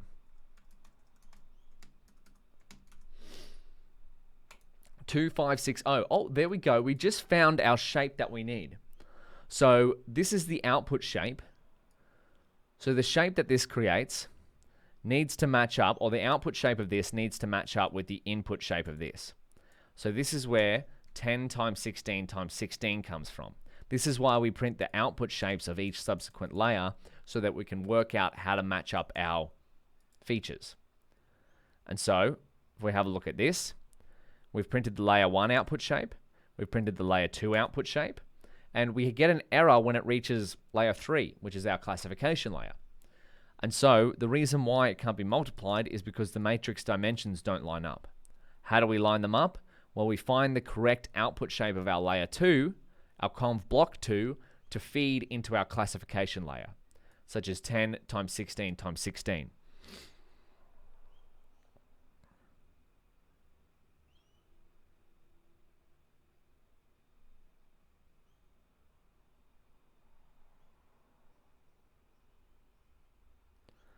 Yes, okay, there's a funny chat over here. Stop automating human beings, please. I'm scared. We're not automating human beings. We're just building computer vision models. We're just algorithms, isn't it? This is madness. Oh, don't worry. I think we're a fair bit off automating humans. But again, I may be wrong. So let's see if it works now. Did we line up our shapes? So there's a fair bit going on here, but with practice, it's actually really fun to line up all your shapes because our model works. Wonderful. So we have a model. We finished exercise 3. Model 0. We've recreated it. Now, let's build a training and testing function for model 0. How do we do that? Well, here's what I would do. If I needed to reference it, I would come to the notebook. You could try a forward pass. That's what we did with a single image to test it. Use torch info to get an idea of the shapes going through our model. We'll pass on that.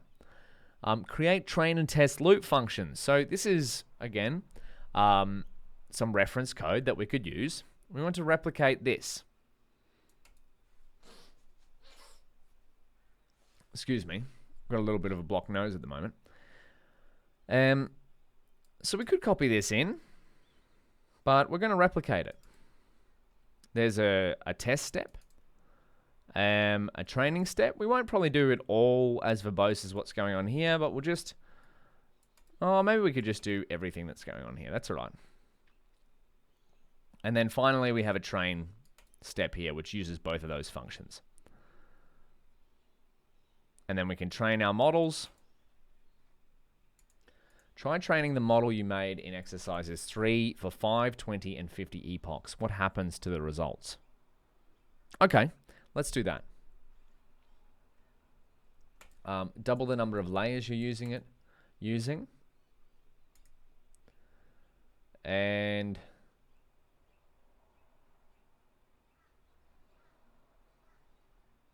double the data with your model from, I think we go from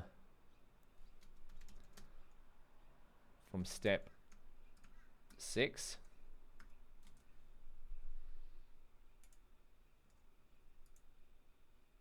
Okay, beautiful. I'm just going to go get a glass of water. And then we're going to move on with exercise 4. How long will we be going for? Oh, nearly 2 hours. This is a good amount. These are some good exercises. So create training and test functions for model 0. This is what we have to replicate. Train step, test step.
We're going down.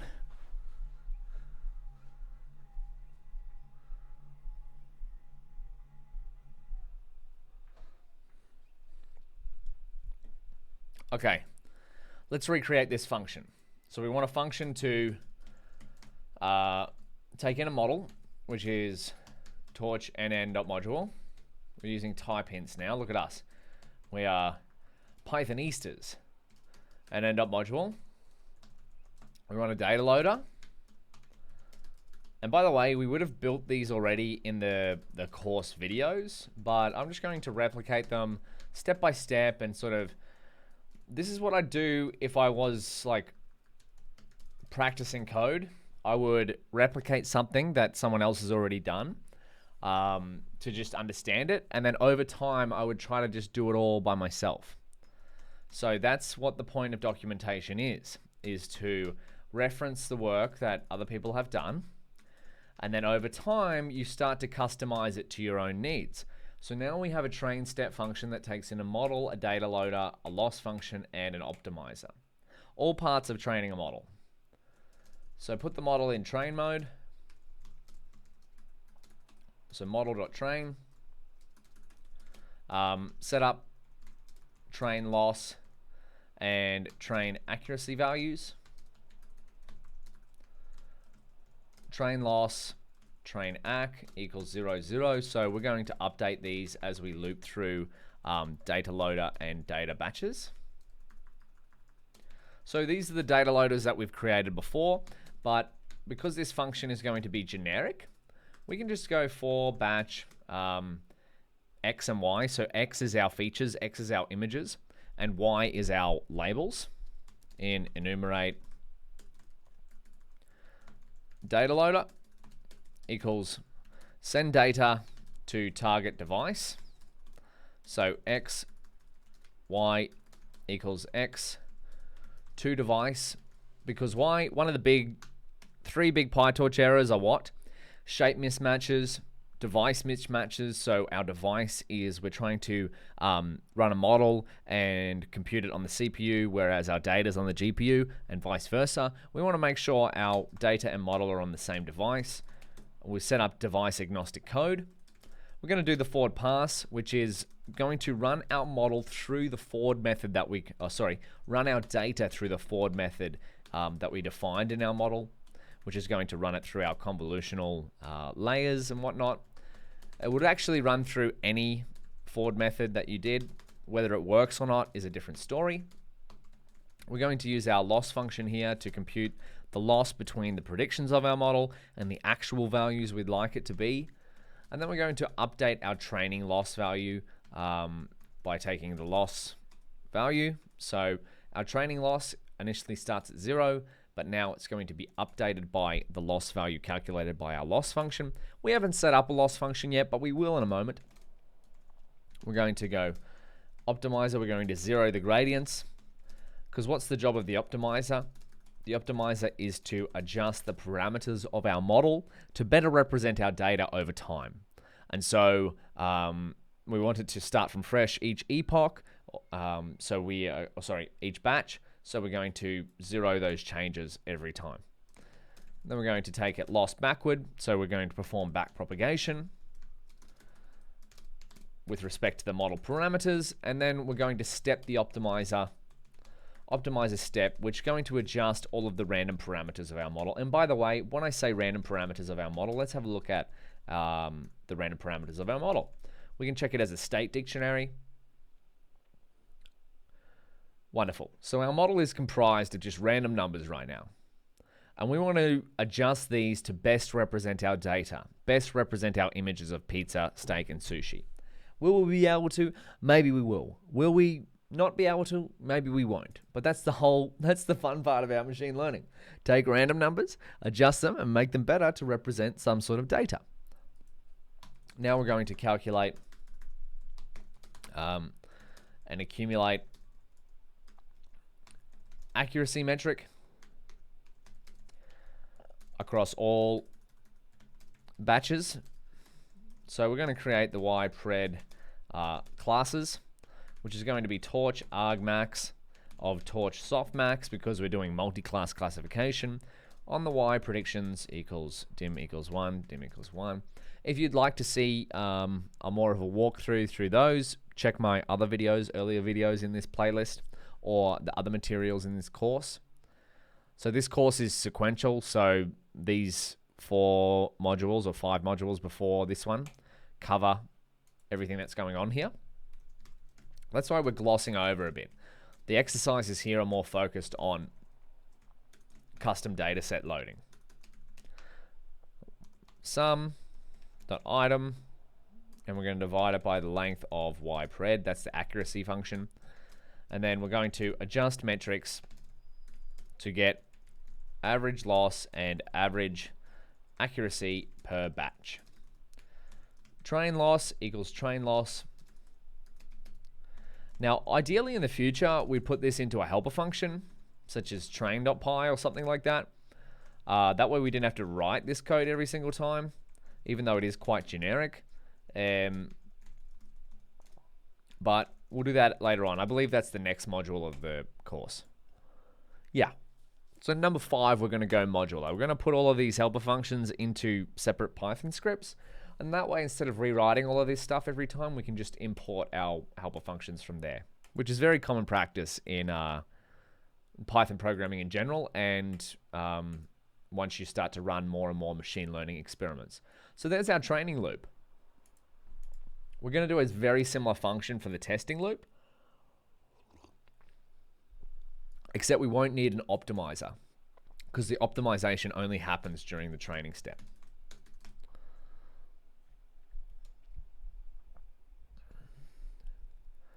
Are CNNs as good as human vision recognition? I would say in some cases, yes, and in some cases, no. But they're pretty darn good. They're very fast, put it that way. They're definitely much faster than our vision system. Like vision on a self-driving car is can see things much faster than what we can. Like you have computer vision models that can see like thousands of images per second, whereas I don't know what the FPS of a human eye is. I don't think it's that high. So when we test a model, we put it in evaluation mode, so we can call model.eval. We're going to set up the test loss and test accuracy values. Then we're going to turn on inference mode. So test loss, test acc equals 0, 0. We're going to initialize those. Turn on inference context manager.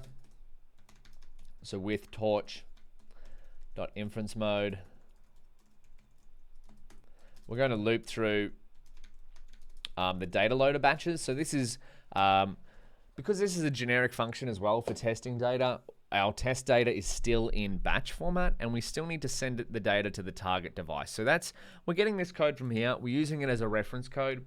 Again, these exercises aren't entirely focused on training loops. Well, I guess this one is, but this is what I would do. You're allowed to reference code in these exercises. But then what I would do after referencing it is I would try to just delete all the code and keep the comments and rewrite the code all through underneath each of the comments. So you could just delete this, delete that, delete that, delete that, etc. And then try to fill in the blanks. Actually, that's how I might set up the exercises. Loop through the data loader batches. Because we're coding the solutions right now. Enumerate data loader.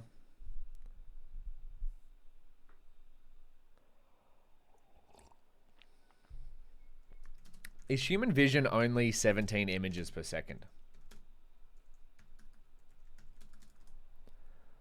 Wow, I didn't know that. Thank you, chat. Again, we're setting the data to the target device. We perform the forward pass. This time we're doing it on the test data. So test pred logits equals model on X. 2, we want to calculate and accumulate loss. So loss equals loss function, test pred logits, Y, and then we're going to go test loss plus equals loss.item. And then we're going to go calculate and accumulate accuracy. Test pred labels equals test pred logits dot argmax, and we're going to go on the first dimension. So this is going to turn our logits, because remember logits are the raw output of a model. And if we take the logit with the highest value, we get the predicted label or the index of where that highest value is. Now we're going to accumulate the accuracy here. And this is our like hand-coded accuracy function.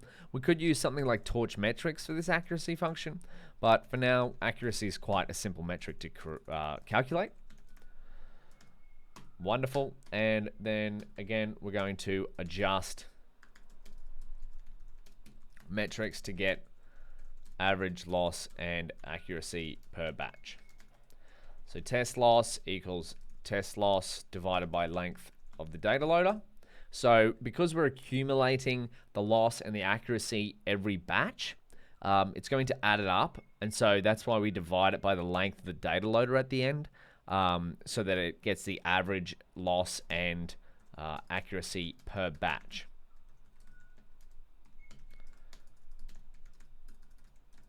Length, data loader. So the overall loss and accuracy. Test acc. Wonderful. What do we get wrong here? Too many brackets? Oh yes, too many brackets. Beautiful. So we now have a training loop and a testing loop. We need to combine both of those in some way, shape, or form. And we can do that through the form of a train function. So it's going to call on our train step and our test step and return some results. So let's do that. From tqdm.auto, this is going to help us with the progress bar. We're going to create train. It's going to take in a model. We could really turn this into a class, I think. Train data loader is going to be torch.utils.data.dataloader. Test data loader is torch.utils.data.dataloader. That's the type. We're going to take an optimizer in here as well, because it's going to this train is going to train and test our model at the same time for a number of epochs. And then the loss function is going to be torch nn.module, and we'll set this to nn.cross entropy loss, because we're working with multi-class classification and we use cross entropy loss for that. And the default number of epochs is going to be 5. What did I get wrong here?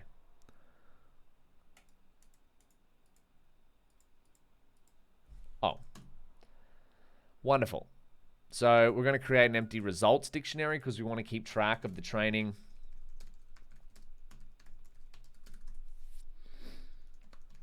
Results equals boom boom, train loss, train acc. Oh, working with all this food images is making me hungry. I'm going to get some food after I finish this stream.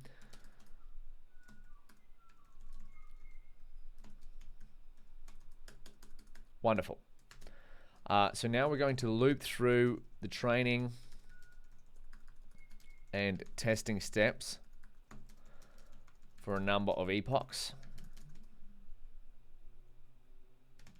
Oh, this is so fun. We're getting so close to being able to train our model on a custom data set. Woohoo! So for epoch, in our range of epochs, it's going to go through this. We use TQDM to give us a nice progress bar.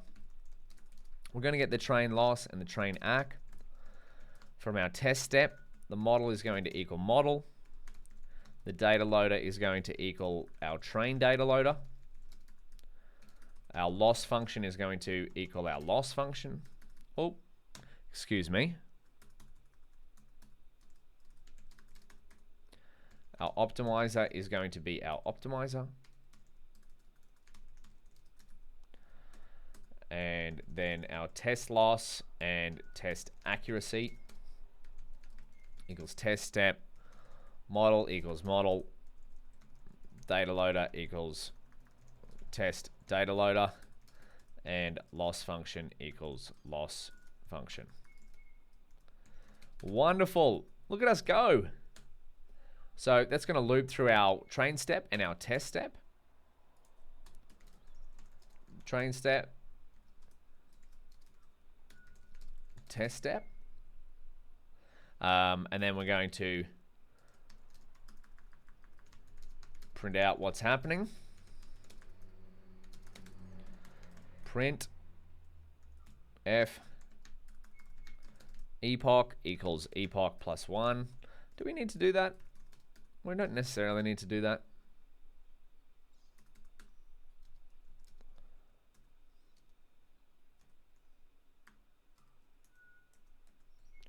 F train loss,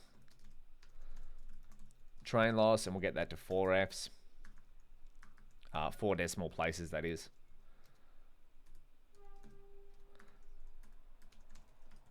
Train ACK, which stands for accuracy. We're going to get that to 4 decimal places as well. This is all customizable, by the way. These train and test functions that we're creating, by the way, are quite generic as well. So that means they could be used with a lot of different PyTorch models, not necessarily just our data set. For F, and then the test ACK is going to be dot 0.4 F. Oh my goodness. Okay. And then finally, we're going to update the results dictionary.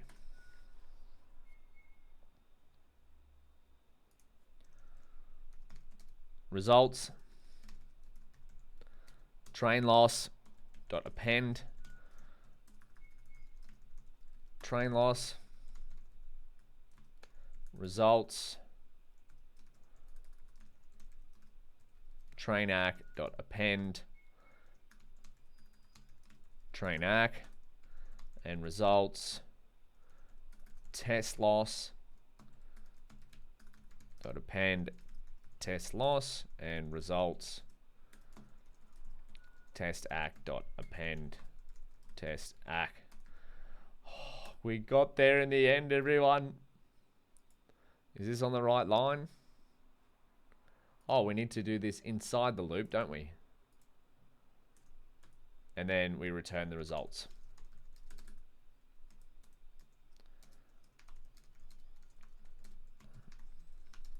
Oh, who's ready to test this out?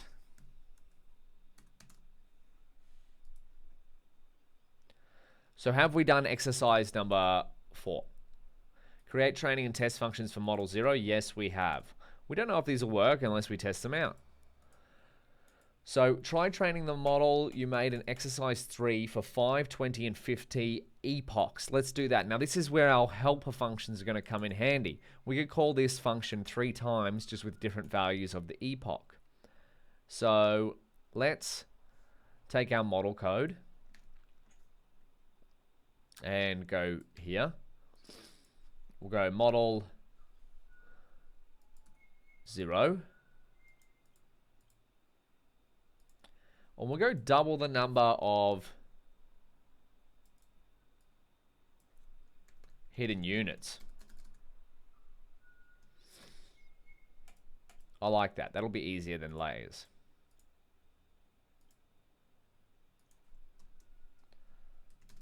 Train for 5 epochs.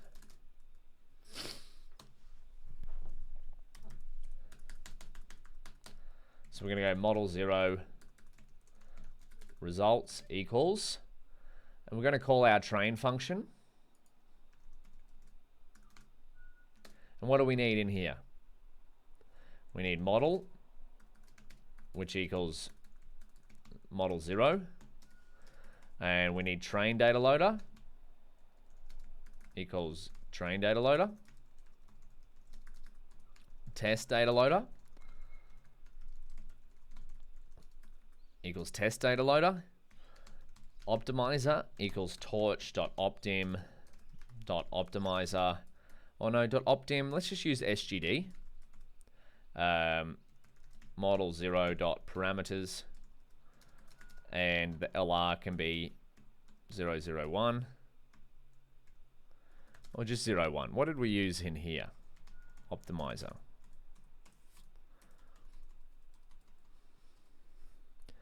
Oh, we used Atom.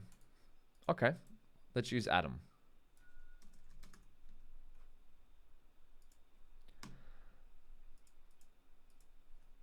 I might just put this here. Optimizer equals torch optim.atom model 0 dot parameters LR equals 001. So now this is going to really help us for our exercise. So we gotta recreate 5 different, 3 different models. So the same architecture, but training it for 3 different lengths. So that was one of the solutions that we had for fixing underfitting. So if we come back up here, train the model for longer. So that's what we're trying to do. So we built this architecture in notebook number 4, so of the course videos. So the whole purpose of this exercise is to train the model for longer and potentially improve its results. So 5 epochs we'd expect to probably be the worst, 20 we'd expect to be better, 50 we'd expect to be the best, if longer is better. Not always the case in deep learning though. Model 0 results, optimizer, and then epochs equals 5. Let's see if this works, hey? What do we get wrong?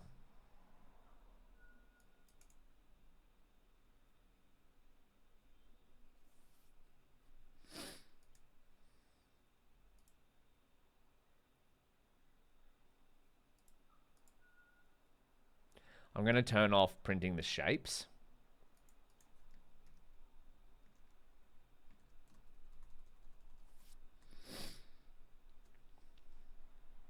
Cross entropy loss. Argument. Input position 1 must be tensor, not num type. Where do we get this wrong? Might make...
So we're getting an issue here.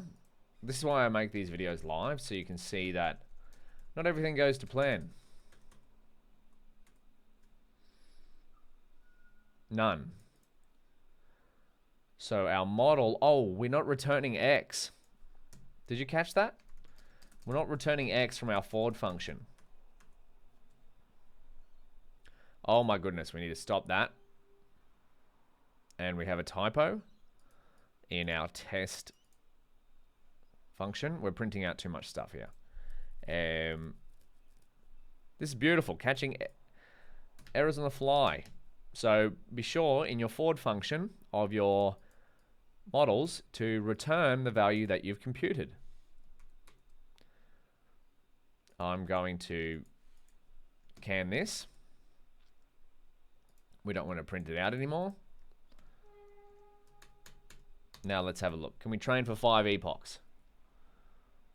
There we go.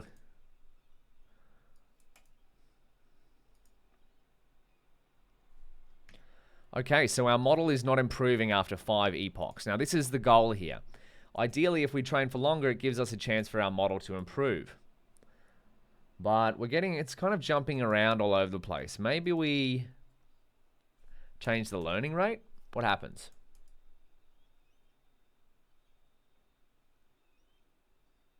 It's going down, the test accuracy. Is the training loss going down? Or maybe we try SGD.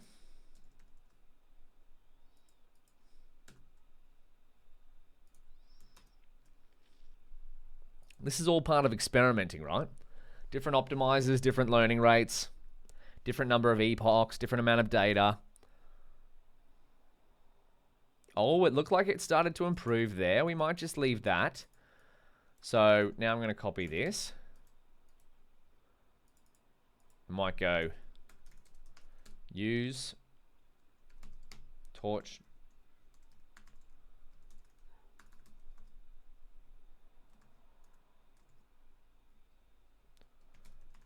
with our learning rate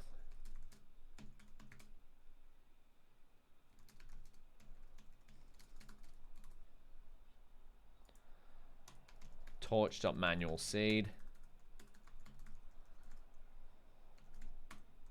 torch.CUDA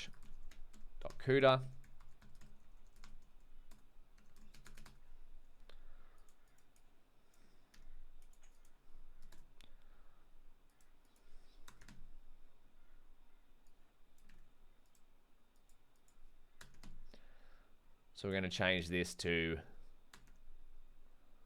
model 1, model 1, model 1,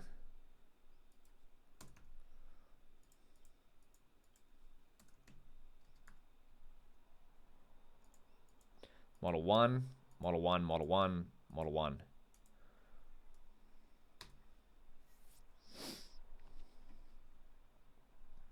Let's see what happens for 20 epochs. It was slowly improving here.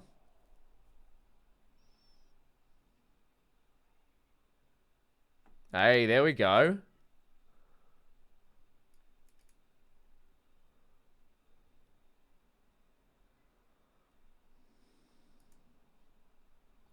Loss is starting to go down.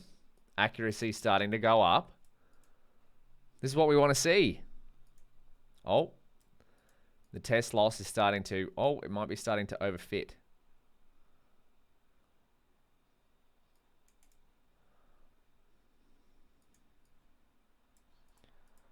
What we might do is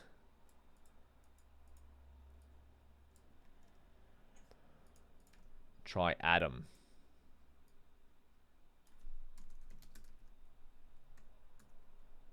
For 50 epochs on model 2.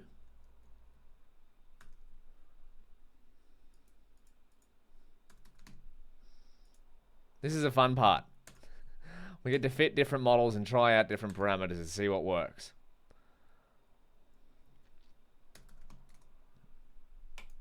There's no way of knowing without experimenting. So they all start at about 1.1 loss and about 33% accuracy. So 33% accuracy makes sense if we have 3 different classes because our model is essentially guessing at the start. So if it guessed randomly with 3 classes, it's going to get 33%. So it's slowly improving here.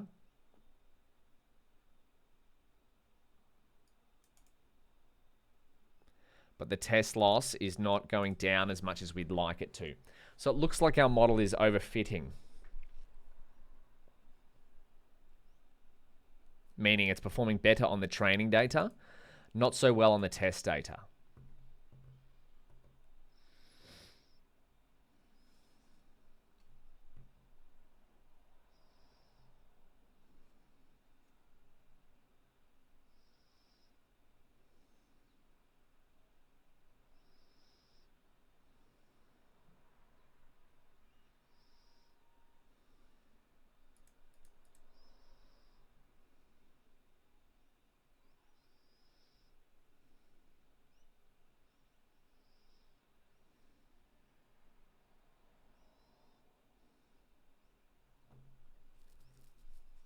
Yeah, so our model starts to get, okay, I'm going to put Adam as the optimizer.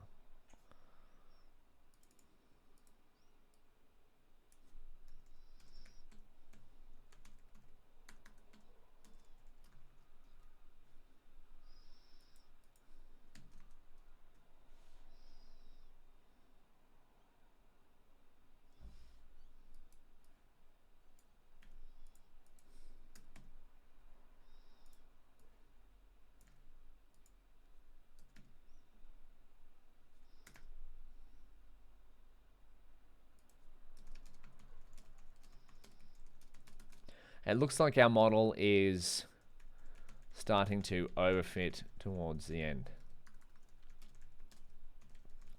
performing far better on the training data than on the testing data.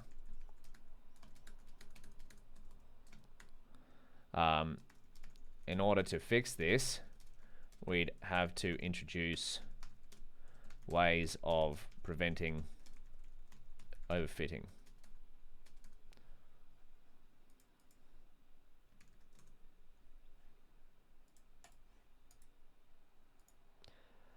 So double the number of hidden units in your model and train it for 20 epochs. Let's see how we can do that. Let's get this.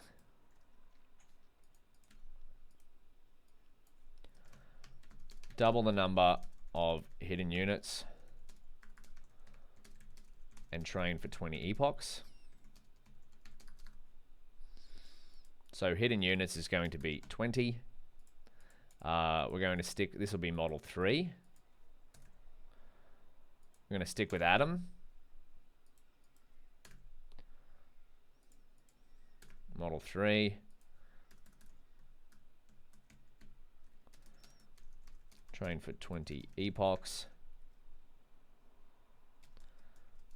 Use 20 hidden units instead of 10. And let's see what happens. Oh, it looks like it starts off better already. Trainer accuracy improving, testing accuracy improving. Oh, testing loss is exploding here.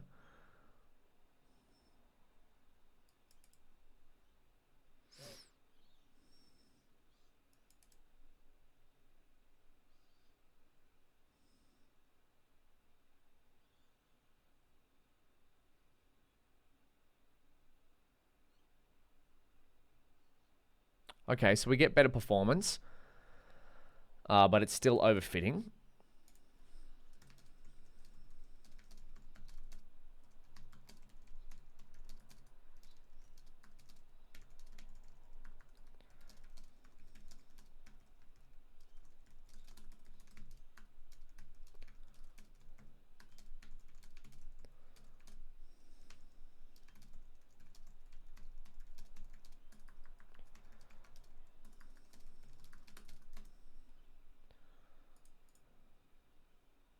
So now we're up to this step.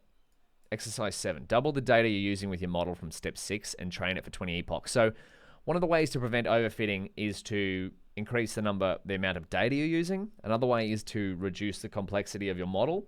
So we're going to try double the data we're using with our model from step 6 and train it for 20 epochs and see what happens to the results. So I'm going to download the data, turn the data into datasets and data loaders. So this is going to give us pizza, steak, sushi 20%. So I'm going to put in the here, train data 20% path equals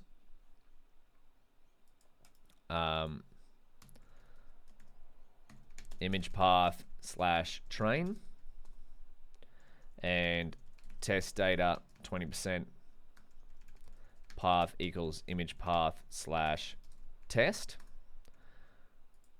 Then I'm going to check out both of these. So this is just some code that we wrote before, like at the start of the notebook.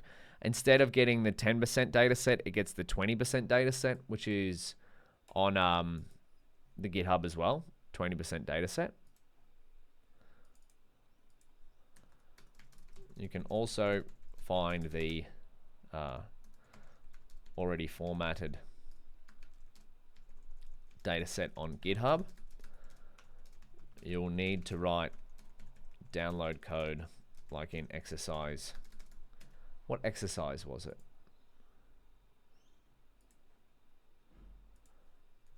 Exercise 2 to get it into this notebook. Just going to link to this.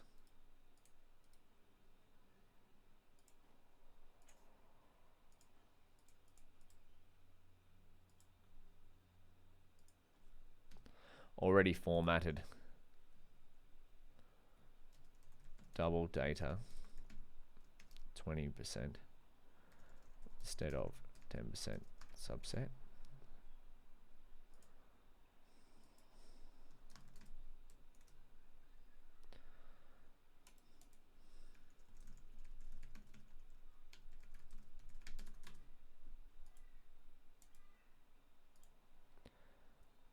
Wonderful. So train data 20% equals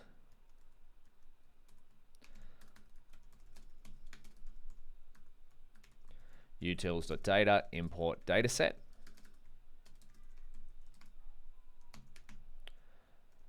Um, 20% path. Is that all we have to do for this one?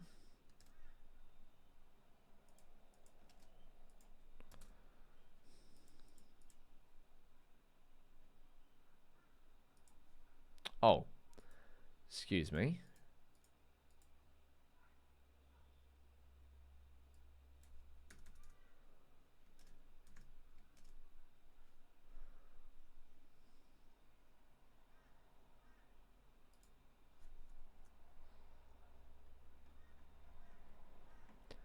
And this is why we write reference code.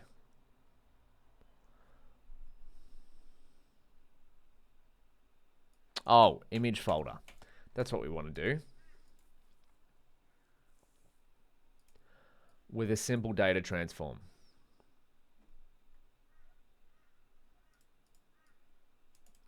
That's what we want. The datasets import image folder. From Torch Vision import transforms. Simple transform equals transforms.compose, and we'll create 2 steps in here, which will be transforms.resize. I'm going to go 64, 64.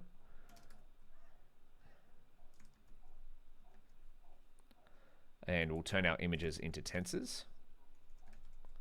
Transforms.toTensor equals image folder. Image folder, because that's the same format as what our 20% data is.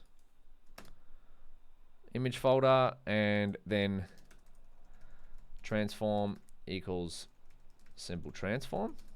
Then we'll do the same for test data equals image folder, test data,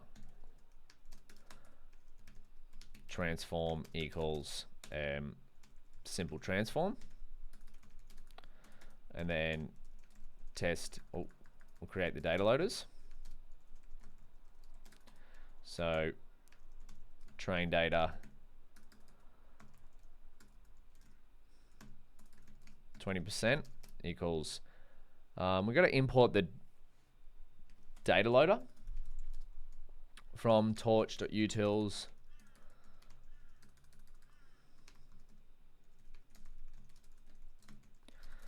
Hey Sally, how are you? Data loader equals train data 20%. We're going to set the batch size here.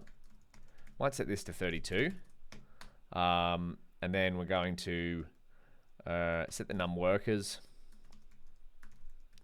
equals os.cpu count. And then we're going to shuffle it equals true. Wonderful. I'm going to create the test data loader. 20%. Oh, it's 420. Hey, 420. Hello, everyone. Test data, 20%. Batch size. So the whole premise here, again, is getting data, loading it in, training a model, and seeing how it goes. Experiment, experiment, experiment. os.cpu count. Shuffle equals false. We're not going to shuffle the test data. Test data 20%, not.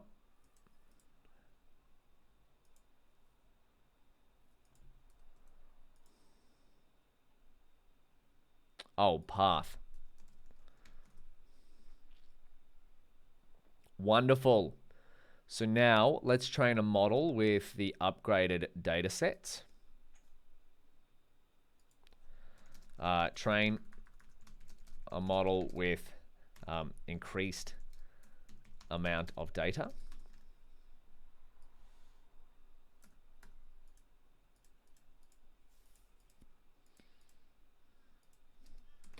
Use double training data. Use double the testing data.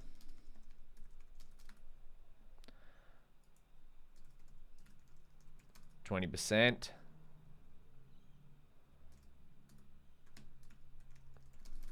20%. Oh, I might just walk through the directory here. See how many images we have. Walk through.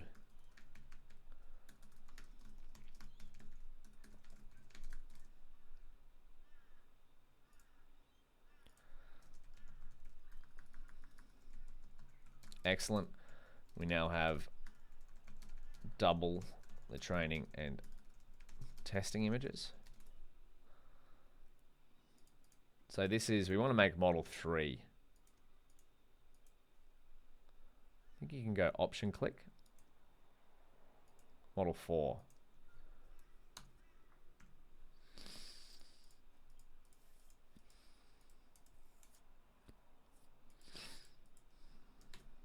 How's it going to go? Beautiful. Look at this, everyone.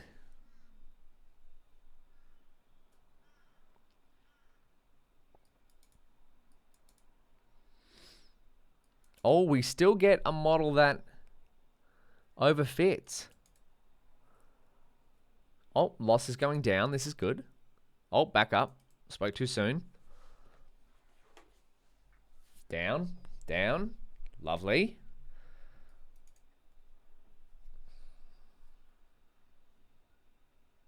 Oh.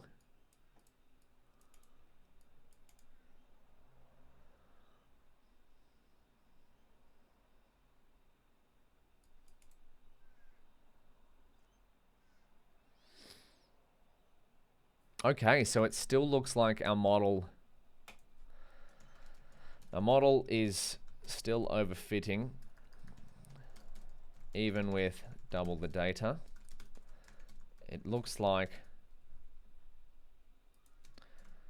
because the train loss is far lower than the test loss, even with double the data.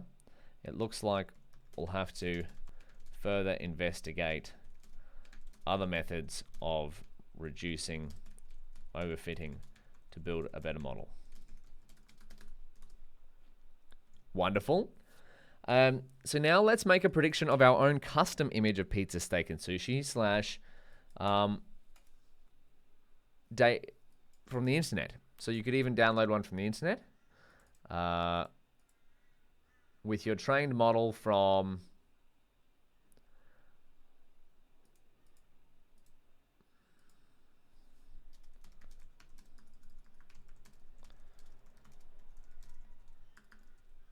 exercise 7.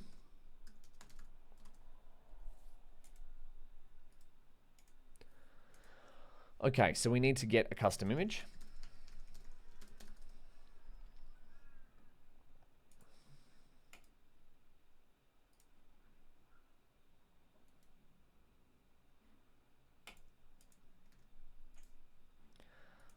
So I'm going to go with open pizzadad.jpg, write binary as F. I'm going to go request.get, put in that URL, which is a photo of my dad eating pizza with 2 thumbs up. Hey, Dad. And there's some pizza. All right. So that's what we're going to predict on. And then we're going to go f.write request.content.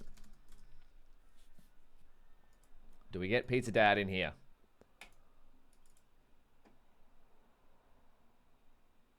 Oh no. What happened?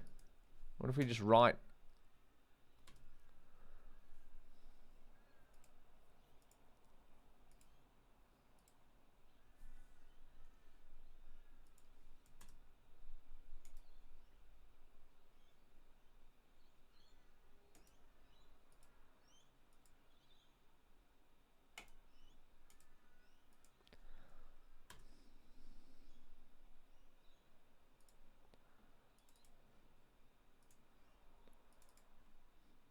Is this working? Why don't we get the image? Image.open pizzadad.jpg. So because we trained a model on pizza, steak, and sushi. Oh my goodness. We want to use our own custom image that's not in the training data set to make a prediction. How did I get this image in here?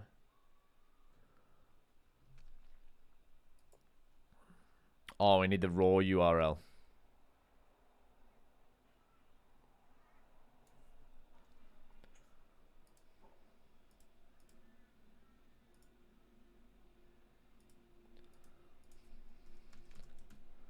Custom image equals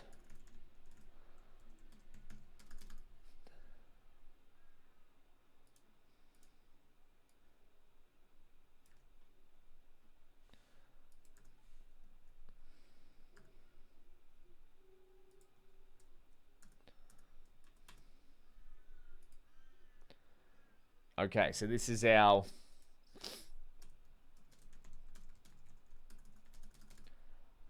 custom image. Now we're going to make a prediction on the image.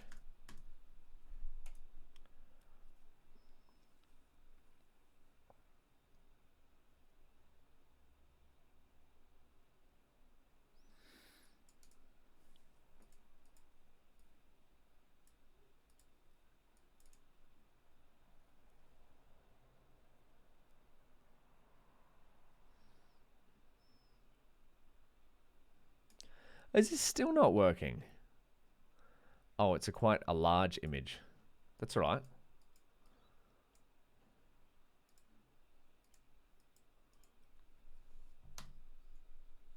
Hey, there we go. 2 thumbs up. So let's make a prediction on this image. So that's too large of an image.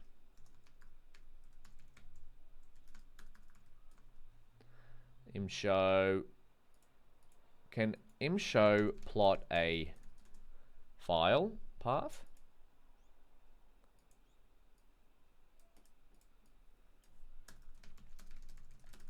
Let's load the image. So image equals torchvision.io. We have read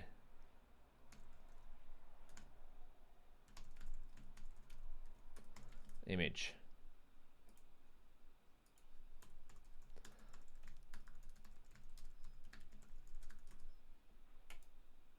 So there we go. Load the image. We want to view the image. So plt.imshow. Let's try to plot the image. We need to permute it. So plt.figure. Fig size equals 10.7. Image.permute 120. What do we get? Hey, there we go. Lovely.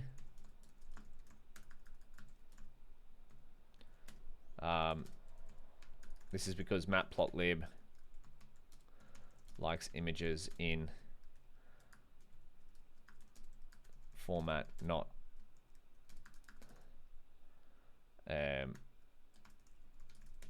color channels, height, width, height, width, color channels. Let's plot that.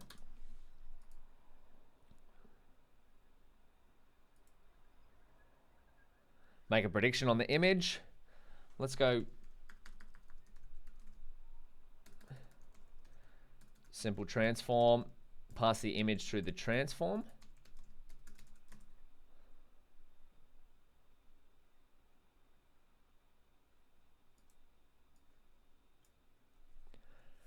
Okay, so we're going to turn the model for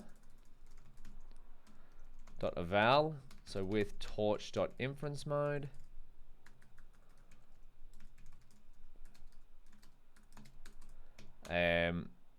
Model 4, what happens if we try to pass it through the model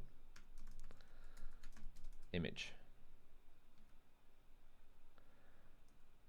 .unsqueeze 0. Now we need to put it on the right device.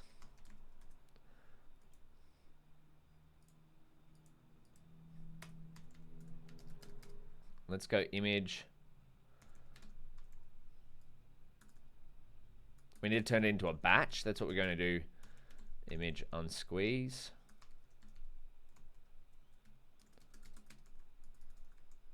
To device. Image equals image divided by 255 dot. Image equals image dot reshape. Oh, how did I convert it? How do we convert it into 6464? That'd be interesting. How did I do that in here?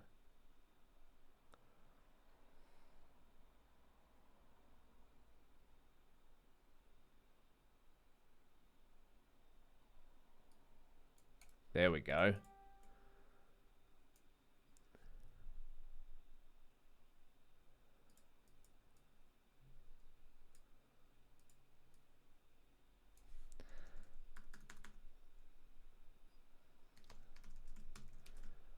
Image transform. So we need to get it in the same size as what our model is trained on.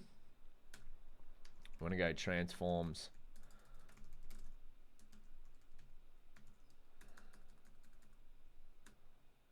Resize.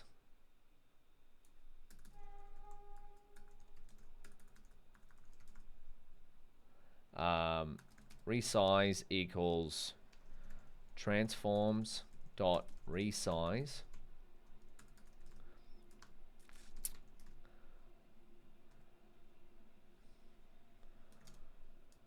Get image pixels into float plus between 0 and 1. Resize image to 64, 64, 3. Image equals resize image. Turn image into single batch and pass to target device. Predict on image. Right pred logit equals batch. Convert pred logit to pred label. Pred label equals torch.argmax, torch.softmax, y pred logit on the first dimension, and this is going to be on the first dimension as well. And then plot the image, plt.imshow image.commute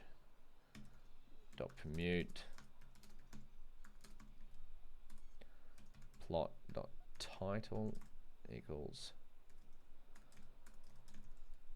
pred label. We want class names, pred label, plt.access false. Oh my gosh, people, this might be the last. Pizza! 2 thumbs up. Nice. Haha. Plot the image and prediction. How good is that? So we just went, we did a full-blown pipeline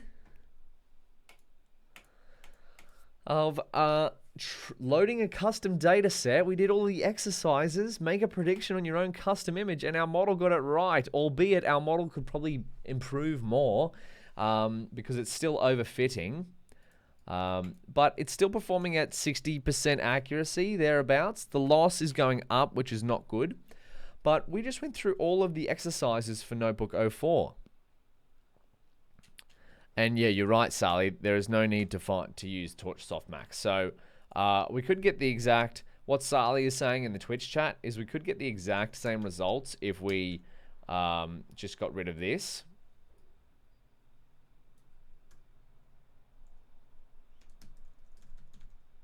And we'll save ourselves a single computation. Oh!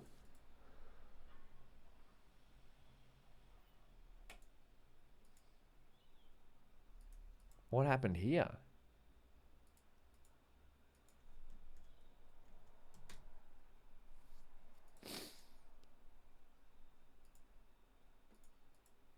Oh no.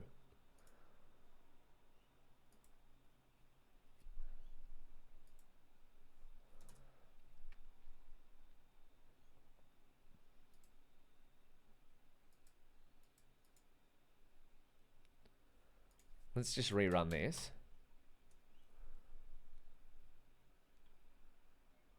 Pizza. There we go. We'll get rid of that.